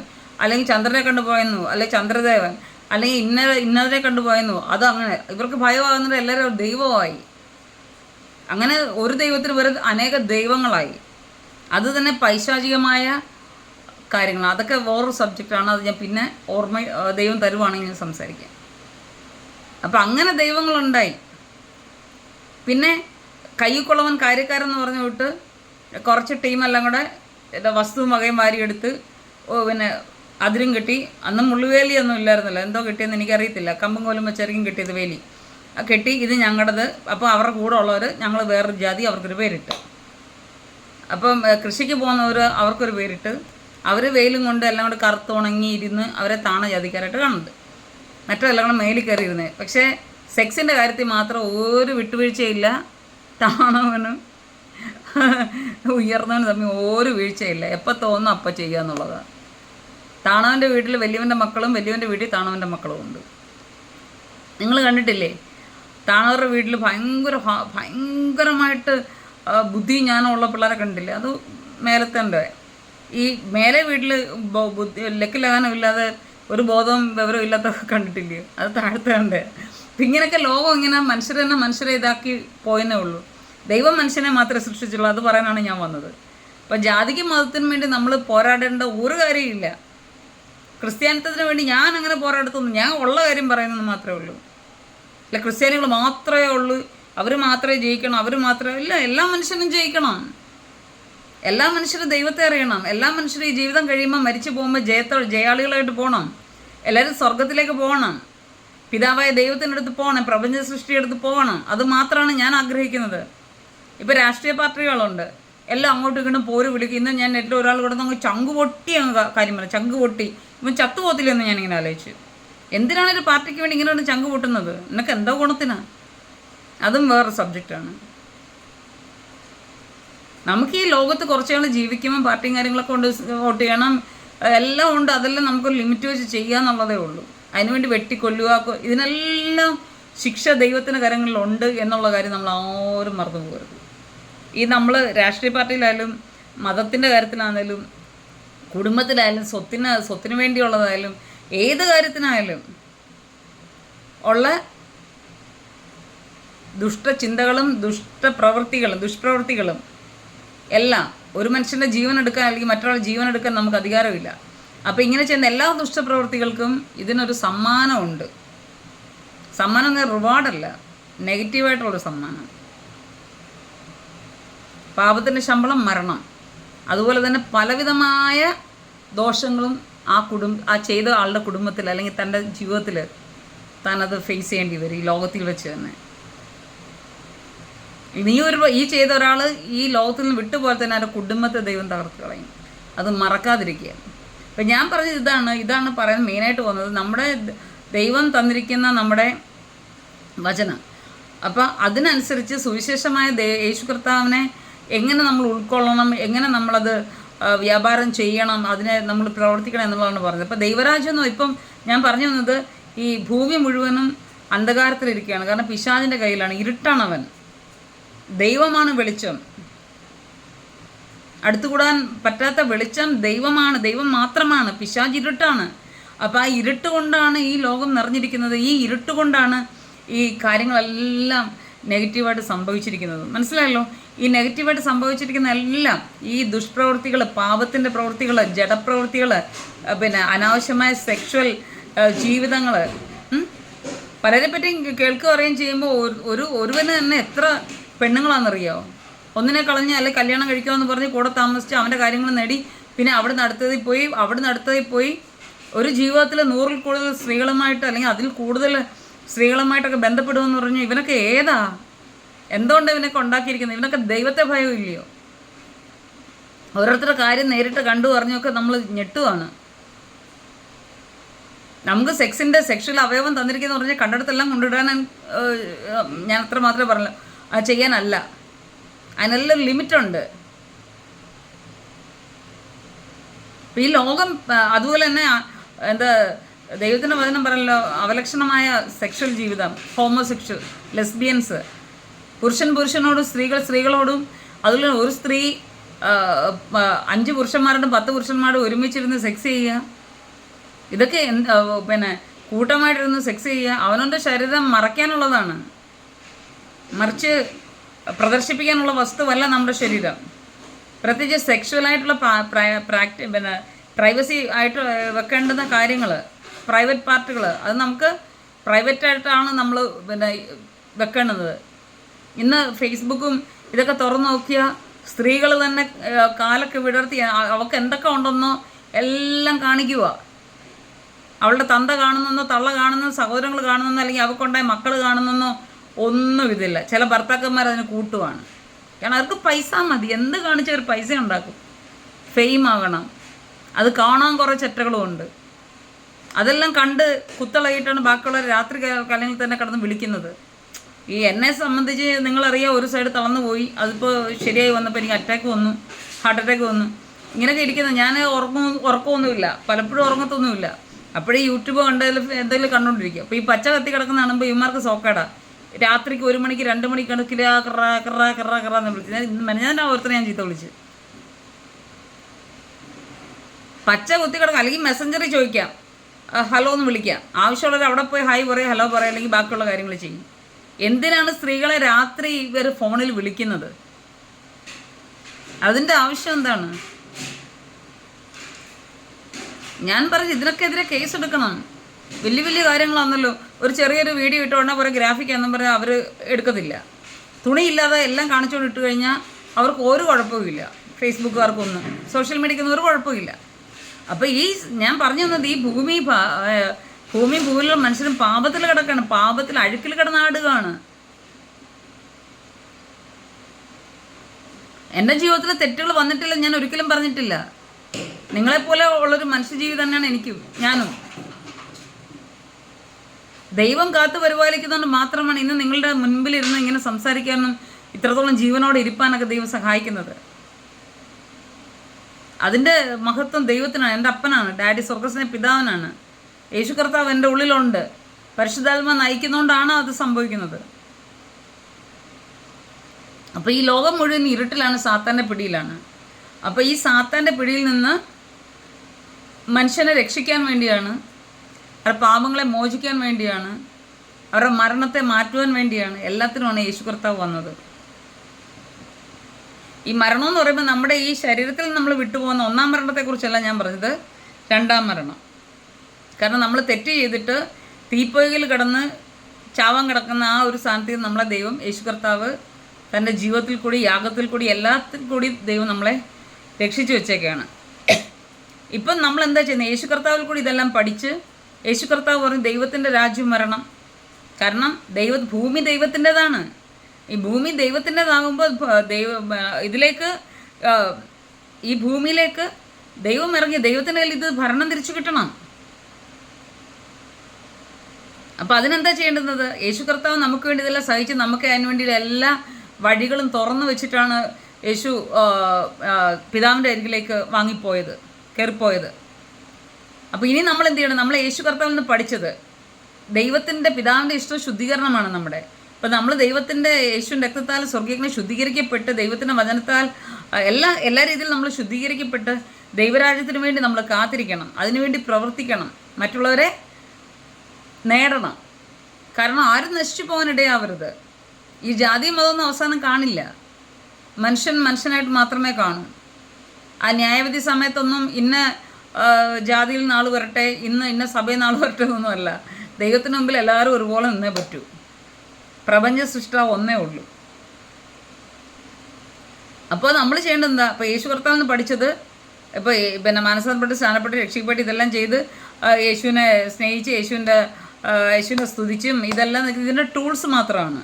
ഈ ഗുഡ് ന്യൂസിൻ്റെ ഒരു സൈഡോട്ട് ടൂൾസ് മാത്രമാണ്. ഇതൊക്കെ ചെയ്ത് എല്ലാം പോയി യേശു കർത്താവിൻ്റെ ക്രൂശിൽ നമ്മൾ സങ്കടപ്പെട്ടും സന്തോഷിച്ചും ഒക്കെ ഇരുന്നിട്ട് പിന്നെ മെയിനായിട്ട് ചെയ്യുന്നത്, യേശു കർത്താവ് യൗവനക്കാരനായി വന്നപ്പോൾ, മച്ചുറായി വന്നപ്പോൾ അദ്ദേഹത്തിന് മച്ചുവറായിട്ടുള്ള വാക്കുകൾ, സ്വർഗത്തിൻ്റെ ദൈവം തനിക്ക് കൊടുത്ത സന്ദേശം നമ്മളോട് പറഞ്ഞത് ദൈവരാജ്യം വരണം, അത് മടങ്ങി വരണം. ഈ ഭൂമി ഈ പിശാചിൻ്റെ കയ്യിൽ ഇപ്പോൾ കിടക്കുന്ന, പിശാച് ഊഞ്ഞലാടുന്ന അല്ലെങ്കിൽ കറക്കിയെടുത്ത് നടക്കുന്ന ഈ ഭൂമിയെ പിതാവായ ദൈവത്തിൻ്റെ കയ്യിൽ തിരികെ ഏൽപ്പിക്കണം. അതിനുവേണ്ടിയാണ് ദൈവം നമ്മളെ ഇവിടെ ആക്കിയിരിക്കുന്നത്. യഥാർത്ഥ ഒരു ഭക്തന്, ഞാൻ മനസ്സിലാക്കിയ കാര്യമാണ് ഞാൻ പറയുന്നത്. നേരത്തെ പറയുന്ന ആർക്കെങ്കിലും തിരുത്തി പറയാനുണ്ടെങ്കിൽ മാന്യമായ ഭാഷയിൽ സ്നേഹത്തോടെ തിരുത്തുക കമൻസിൽ. അപ്പോൾ നമ്മളെ ആക്കിയിരിക്കുന്നത് എന്താണ്? യേശു കർത്താവിൽ കൂടി പിതാവായ ദൈവം നമ്മളെ അറിയിച്ച ദൈവരാജ്യത്തിൻ്റെ സുവിശേഷം നമ്മൾ വിതയ്ക്കുവാനും വിതറുവാനും അത് കൈകാര്യം ചെയ്യുവാനുമാണ്. അല്ലാതെ സ്തുതിച്ചുകൊണ്ട് മാത്രം ഇരിക്കുന്നതല്ല. ഒരു ദേവദാസൻ ഇവിടെ ഒന്ന് പ്രസംഗിച്ച് ഞാൻ കേട്ടു, എനിക്ക് ഭയങ്കര ഇഷ്ടമാണ്. പിശാച് വേണ്ടതിനെ മാറ്റിയിട്ട് നല്ലതിനെ മാത്രം തന്നു. അപ്പോൾ ഇത് നോക്കുമ്പം യേശു നമുക്ക് വേണ്ടി കാൽവറി ക്രൂശിക്കപ്പെട്ടു, നമുക്ക് അങ്ങനെ വേണ്ടി അത് ചെയ്തു മുറിവേറ്റു, അതുകൊണ്ട് സ്തുതിക്കുക, അന്യഭാഷ പറയുക, സ്തുതിക്കുക, അത് ഏറ്റവും ആവശ്യമുള്ളതാണ്, നന്മയുള്ളതാണ്, നല്ലതാണ്, അത് വേണം 100%. പക്ഷേ പിശാച് മറച്ചു വെക്കുന്ന ഇമ്പോർട്ടൻ്റ് ആയിട്ടുള്ള കാര്യമാണ് ദൈവരാജ്യം കടന്നു വരിക എന്നുള്ളത്. പിശാച് വിറയ്ക്കുന്നത് ആ ഒരു വാക്യത്തിൽ കൂടി, രാജ്യത്വത്തിൻ്റെ സുവിശേഷം. അതിൻ്റെ റെഫറൻസ് ഞാനങ്ങ് മറന്നുപോയി, ഞാൻ പറഞ്ഞില്ല, ഓർമ്മക്കുറവുണ്ട്. അപ്പം രാജ്യത്വത്തിൻ്റെ സുവിശേഷമാണ് നമ്മളിവിടെ ഇതിൻ്റെ കൂട്ടത്തിൽ, ഈ ടൂൾസിൻ്റെ കൂട്ടത്തിൽ പ്രസംഗിക്കേണ്ടത്. കാരണം നമ്മൾ ഇവിടുന്ന് ഇപ്പം യേശുവിനെ പ്രാപിച്ചപ്പോൾ ദൈവമക്കളാകാൻ അധികാരമേ മാത്രമേ ലഭിച്ചുള്ളൂ, നമുക്ക് അവകാശമായിട്ടില്ല.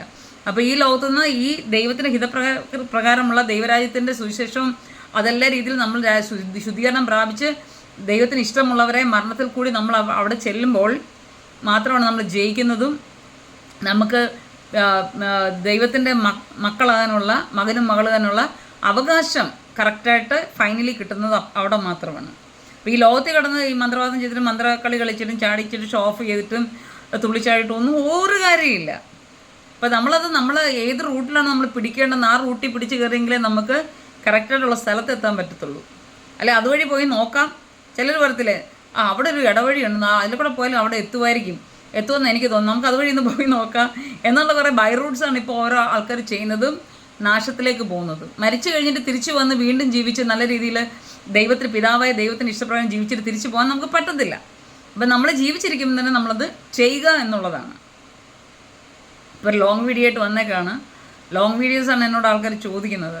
അപ്പോൾ ഞാൻ വലിയ ആളായിട്ടല്ല, എനിക്കറിയാവുന്ന കാര്യങ്ങൾ ചെറിയ ചെറിയ കാര്യങ്ങൾ പറയാമെന്ന് മാത്രമേ ഉള്ളൂ. അപ്പം ഈ ഭൂമിയിൽ ദൈവരാജ്യം എങ്ങനെ വരണം? ഈ അന്ധകാരം നമ്മൾ യേശു കർത്താവിൽ നിന്ന് പരിശുദ്ധാത്മാവിൽ പ്രാപിച്ച ആ വെളിച്ചത്തെ ഈ ഭൂമിയിൽ വിതരണം, നമ്മൾ കൂടി ആ പ്രകാശം ഭയങ്കര സ്ട്രോങ് ആയിട്ട് പ്രകാശിക്കണം. പ്രകാശിക്കുമ്പോൾ ഈ സാത്താന്യമായതെല്ലാം മാറിപ്പോവും, ഇരുട്ട് മാറിപ്പോവും. കാരണം നമ്മൾ പ്രകാശിക്കുമ്പോൾ നമ്മളുള്ള ദൈവശക്തി, ദൈവത്തിൻ്റെ സാന്നിധ്യം അത് ഇൻക്രീസായി വരുമ്പോൾ അത് ഭയങ്കര തീഗോളമായിട്ട് അല്ലെങ്കിൽ ഭയങ്കര വെളിച്ചമായിട്ട് വരുമ്പം വെളിച്ചവും ഇരുളുമായിട്ട് എന്ത് ബന്ധമാണ് മക്കളെ? വെളിച്ചം ഇരുട്ടുമായിട്ട് ഒരു ബന്ധമില്ല. വെളിച്ചം എവിടെ കയറി വരുന്നോ ആ ഇരുട്ട് അവിടെ നിന്ന് മാറിപ്പോവുകയാണ്. അതുപോലെ ഈ നമ്മുടെ ദൈവികമായ പ്രകാശം, ദൈവത്തിൻ്റെ സന്ദേശങ്ങൾ, ദൈവത്തിൻ്റെ സ്വഭാവം ഇതെല്ലാം ഉൾക്കൊണ്ട് നമ്മളിൽ നിന്ന് ആ പ്രകാശം വമിക്കുമ്പോൾ പിശാചി കിടുങ്ങി ഇവിടുന്ന് ഓടിപ്പോകും. ആ ഓടിപ്പോയി മാറിക്കഴിയുമ്പോഴേ പിതാവായ ദൈവത്തിൻ്റെ രാജ്യം, പിതാവ് നമ്മളോടൊപ്പം വസിക്കാൻ ഇറങ്ങി വരികയുള്ളൂ. അതാണ് പുതിയ ഭൂമിയും പുതിയ ആകാശവും. അവിടെ നമ്മളെന്താവും? ദൈവത്തിൻ്റെ ജയം പ്രാപിച്ച് ദൈവത്തിൻ്റെ രാജാതിരാജൻ ചക്രവർത്തിയായ ദൈവത്തിൻ്റെ മക്കളായി തീരുമ്പോൾ നമ്മൾ രാജാക്കന്മാരായി തീരും. അങ്ങനെ ഈ പുതിയ ഭൂമിയിൽ ഈ ഭൂമി നല്ല രീതിയിലാവും. ഇപ്പോഴത്തെ ഉള്ള ചീത്ത കാര്യങ്ങൾ, നെഗറ്റീവ്സ് എല്ലാം മാറ്റി നല്ല ഫർണിഷ് ചെയ്ത്, കാരണം പണ്ട് ചാണകം മെഴുകിയ വീടുകളൊക്കെ മാറ്റി ഇപ്പോൾ ടൈൽസൊക്കെ ഇട്ട് നല്ല പോളിഷൊക്കെ ചെയ്ത് പുട്ടിയൊക്കെ ഇട്ട് ചെയ്യുന്നതിൻ്റെ തൊട്ട് ഈ ഭൂമിയുടെ ഈ അഴുക്കുകളും ഈ താഴ്ന്ന തരത്തിലുള്ള സാഹചര്യങ്ങളെല്ലാം മാറ്റി ഭൂമിയെ ഫർണിഷ്ഡ് ആക്കും. ഒരു രാജകൊട്ടാരം എങ്ങനെ ആയിരിക്കും? അതുപോലെ ഫർണിഷ്ഡ് ആക്കിയിട്ട് ഇവിടെ ഓരോ ഭാഗങ്ങളും നമ്മൾ ഭരിക്കുന്ന രാജാക്കന്മാരായിട്ട് തീരും. ഈ ഒരു സുവിശേഷം, ഈ ദൈവരാജ്യത്തിൻ്റെ സുവിശേഷമാണ് നമ്മളിനി പ്രസംഗിക്കേണ്ടത്. ഇപ്പോൾ എവിടെ ചെന്നാലും പത്രോസ് വെള്ളത്തിൽ വീണ കാര്യവും കോഴി കൂവിയ കാര്യവും ഇതൊക്കെയാണ് ഇപ്പോഴും പറഞ്ഞുകൊണ്ടിരിക്കുക. അത് പറയണം വല്ലപ്പോഴും. അതിൻ്റെ കൂട്ടത്തിൽ മെയിനായിട്ട് പറയേണ്ട കാര്യം ദൈവരാജ്യം വരണം. ഞാൻ പ്രസംഗം കേട്ട ഈ കഴിഞ്ഞ ദിവസം ഇവിടെ ഉണ്ടെന്ന് ഞാൻ പറഞ്ഞില്ലേ, സ്വർഗസ്നായ ഞങ്ങളുടെ പിതാവേ നിൻ്റെ രാജ്യം വരണമേ. ഏത് ബന്ധക്കോസ്തുകാർ പറയും? അയ്യോ സ്വർഗസ്നായ പിതാവേ അത് പിശാചിൻ്റെയാണ്, അത് മറ്റ് സഭകളുടെയാണ് എന്ന് പറഞ്ഞിട്ട് പറയില്ല. അപ്പം അതിനകത്ത് ദൈവം യേശു കർത്താവ് പഠിപ്പിച്ച പ്രാർത്ഥനയാണ്.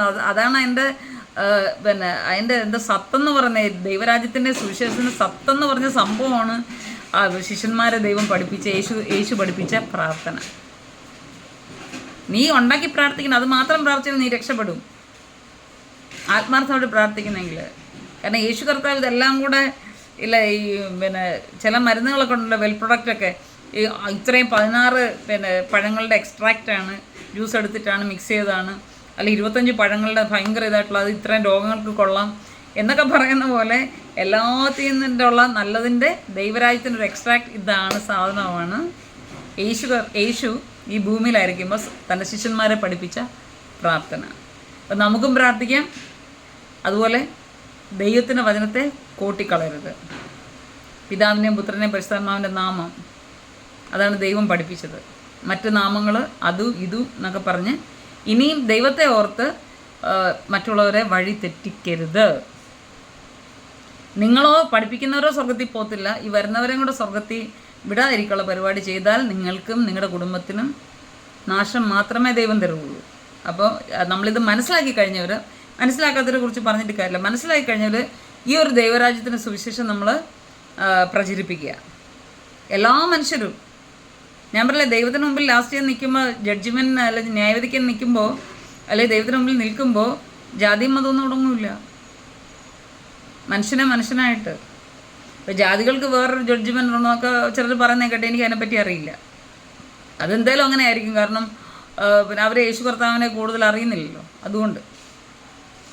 അപ്പോൾ നമ്മൾ ചെയ്യേണ്ടത് യഥാർത്ഥമായിട്ട് ചെയ്യുക, ദൈവത്തിൻ്റെ വചനത്തെ കോട്ടിക്കളയാതിരിക്കുക, അങ്ങനെ ചെയ്യുന്നവരെ സപ്പോർട്ട് ചെയ്യാതിരിക്കുക. ഈ സഭകളൊന്നും നിങ്ങളെ സ്വർഗത്തിൽ കൊണ്ടുപോകത്തില്ല, നാം നമ്മെ തന്നെ ഒരുക്കണം.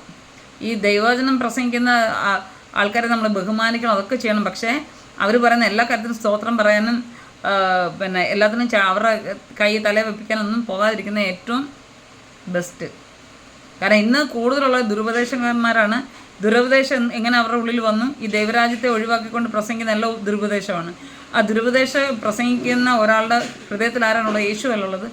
പിശാചാണ്, പൈശാച ശക്തികൾ. അപ്പം നമ്മുടെ ദേഹത്ത് പൈശാചികൾ വേറെ ഇല്ലാത്തതുകൊണ്ടാണ് അവരുടെ നിന്നും കൂടെ നമ്മൾ മേടിക്കുന്നത് എന്ന് ഞാൻ ചിലപ്പോൾ ചോദിക്കാറുണ്ട്. എനിക്ക് വേറെ ഇല്ലാഞ്ഞിട്ടാണ് അവരുടെ നിന്നും കൂടെ മേടിക്കുന്നത്. നമ്മൾ ഞാൻ ചിലർ തല കൈവച്ച് പ്രാർത്ഥിക്കും, ഞാൻ പോകത്തില്ലേ. എനിക്ക് തോന്നുന്ന ദൈവാസന്മാരെ കൊണ്ട് മാത്രമേ ഞാൻ അങ്ങനെ ചെയ്യാറുള്ളൂ. അല്ലാതെ ചെയ്തതിൻ്റെ ഭവിഷ്യത്ത് ഒത്തിരി എനിക്ക് ഞാൻ അനുഭവിച്ചിട്ടുമുണ്ട്. അപ്പം അതുകൊണ്ട് സത്യസന്ധമായി ദൈവത്തിൻ്റെ ഹിതപ്രകാരം നമുക്ക് മുന്നോട്ട് പോകാം. മനുഷ്യരായ നമ്മൾ മനുഷ്യത്വമുള്ളവരായി, ജാതി മതം ഒന്നും ദൈവം സൃഷ്ടിച്ചല്ല, മനുഷ്യരാണ്. ഈ കാണുന്ന ദൈവങ്ങളെ ഒന്നും ദൈവം സൃഷ്ടിച്ചല്ല, മനുഷ്യൻ തന്നെ സൃഷ്ടിച്ചാണ് എന്നുള്ള ഉത്ബോധം, ആ ഒരു ബോധം നമുക്ക് ഉണ്ടാകട്ടെ. ജീവനില്ലാത്തതിനെ ദൈവമെന്ന് വിളിക്കാൻ, അതിനെപ്പറ്റി നിങ്ങൾ തന്നെ ചിന്തിച്ചു നോക്കുക. ദൈവം ഒരുവരെ ദൈവമെന്ന് വിളിക്കണമെങ്കിൽ അത് നമ്മൾക്ക് കർത്തൃത്വം ചെയ്യുന്നവനായിരിക്കണം, നമ്മളെ പോറ്റി പുലർത്തുന്നവനായിരിക്കണം. അത് വേറൊരു സബ്ജക്റ്റാണ്. അതൊക്കെ ഞാൻ ഒരു മതത്തെയും ഇതാക്കാൻ ഞാൻ ആഗ്രഹിക്കുന്നില്ല. ഞാൻ ഹൈന്ദവ കുടുംബത്തിൽ ജനിച്ചൊരു വ്യക്തിയാണ്. വളർന്നത് ക്രിസ്ത്യാനികളിലൂടെയാണ്. പക്ഷെ ഞാൻ അറിഞ്ഞത് പ്രപഞ്ച സൃഷ്ടാവിനെയാണ്. എന്തുകൊണ്ട് നിങ്ങൾ ക്രിസ്ത്യാനികൾക്കെതിരെ പറയുന്നു? ക്രിസ്ത്യാനികൾ ഹിന്ദുക്കൾക്ക് ആവശ്യമില്ലാത്ത കാര്യം എന്തിനാണ് ചെയ്യുന്നത്? ഇപ്പം ജാതകം നോക്കി എല്ലാം ചെയ്തിട്ടെല്ലാം കറക്റ്റായിട്ട് വരുവാണ്? ഒന്നുമല്ല. ഇത് മനുഷ്യനുണ്ടാക്കിയ കാര്യങ്ങളാണ്. ദൈവം ഉണ്ടാക്കിയതിന് ദൈവത്തെ നമ്മൾ തിരിച്ചറിയുക. ഒരു പ്രാർത്ഥന നമുക്ക് പ്രാർത്ഥിക്കാം, ദൈവമേ എനിക്കിതിനെപ്പറ്റി ഒന്നും അറിയില്ല, ഇങ്ങനെ യഥാർത്ഥമായിട്ട് ജീവനുള്ളൊരു ദൈവം ഉണ്ടെങ്കിൽ, അല്ലെങ്കിൽ പ്രപഞ്ച സൃഷ്ടാവ് ഒരാളുണ്ടെങ്കിൽ എനിക്ക് വെളിപ്പെടണം എന്ന് ആത്മാർത്ഥമായിട്ട് നിങ്ങളുടെ മുറിയിലിരുന്ന് പ്രാർത്ഥിക്കുക. ഒരുത്തൻ്റെ ഉപദേശം കേൾക്കാനും ഒന്നിനും പോകണ്ട. നിങ്ങളുടെ ആഗ്രഹം നല്ലതാണെങ്കിൽ, അതിനകത്ത് ആത്മാർത്ഥത ഉണ്ടെങ്കിൽ ദൈവം നിങ്ങളുടെ മുൻപിൽ എത്തിയിരിക്കും. Okay, by. അപ്പോൾ നമ്മൾ മനുഷ്യത്വമുള്ളവരായിട്ട് ജീവിക്കാൻ പ്രത്യേകം ശ്രമിക്കുക. പാർട്ടിക്ക് വേണ്ടിയോ മതത്തിന് വേണ്ടിയോ നമ്മുടെ കുടുംബത്തിന് വേണ്ടിയോ നമ്മുടെ മക്കൾക്ക് വേണ്ടിയോ നമ്മുടെ ഭാര്യയ്ക്കോ ഭർത്താവിന് വേണ്ടിയോ നമ്മുടെ പാരൻസിന് വേണ്ടിയോ സഹോദരങ്ങൾക്ക് വേണ്ടിയോ ദോഷം ചെയ്യാതിരിക്കാൻ നമ്മളെ തന്നെ ശ്രദ്ധിക്കുക. ദൈവം എല്ലാവരെയും അനുഗ്രഹിക്കട്ടെ. നല്ല ദൈവത്താൽ ശുദ്ധീകരണം പ്രാപിച്ച് മക്കളാകുന്ന അവകാശത്തിൽ നിന്ന്, അധികാരത്തിൽ നിന്ന് ജയിച്ച് മക്കളാകുന്ന അവകാശത്തിലേക്ക് പോയി പുതുവാന ഭൂമിയെ വാഴുവാനുള്ള രാജാക്കന്മാരായി തീരുവാൻ എല്ലാവരെയും, പ്രത്യേകിച്ച് എന്നെയും ദൈവം അനുഗ്രഹിക്കട്ടെ. Thank you so much. Love you all in Jesus' name. I am signing off. Thank you.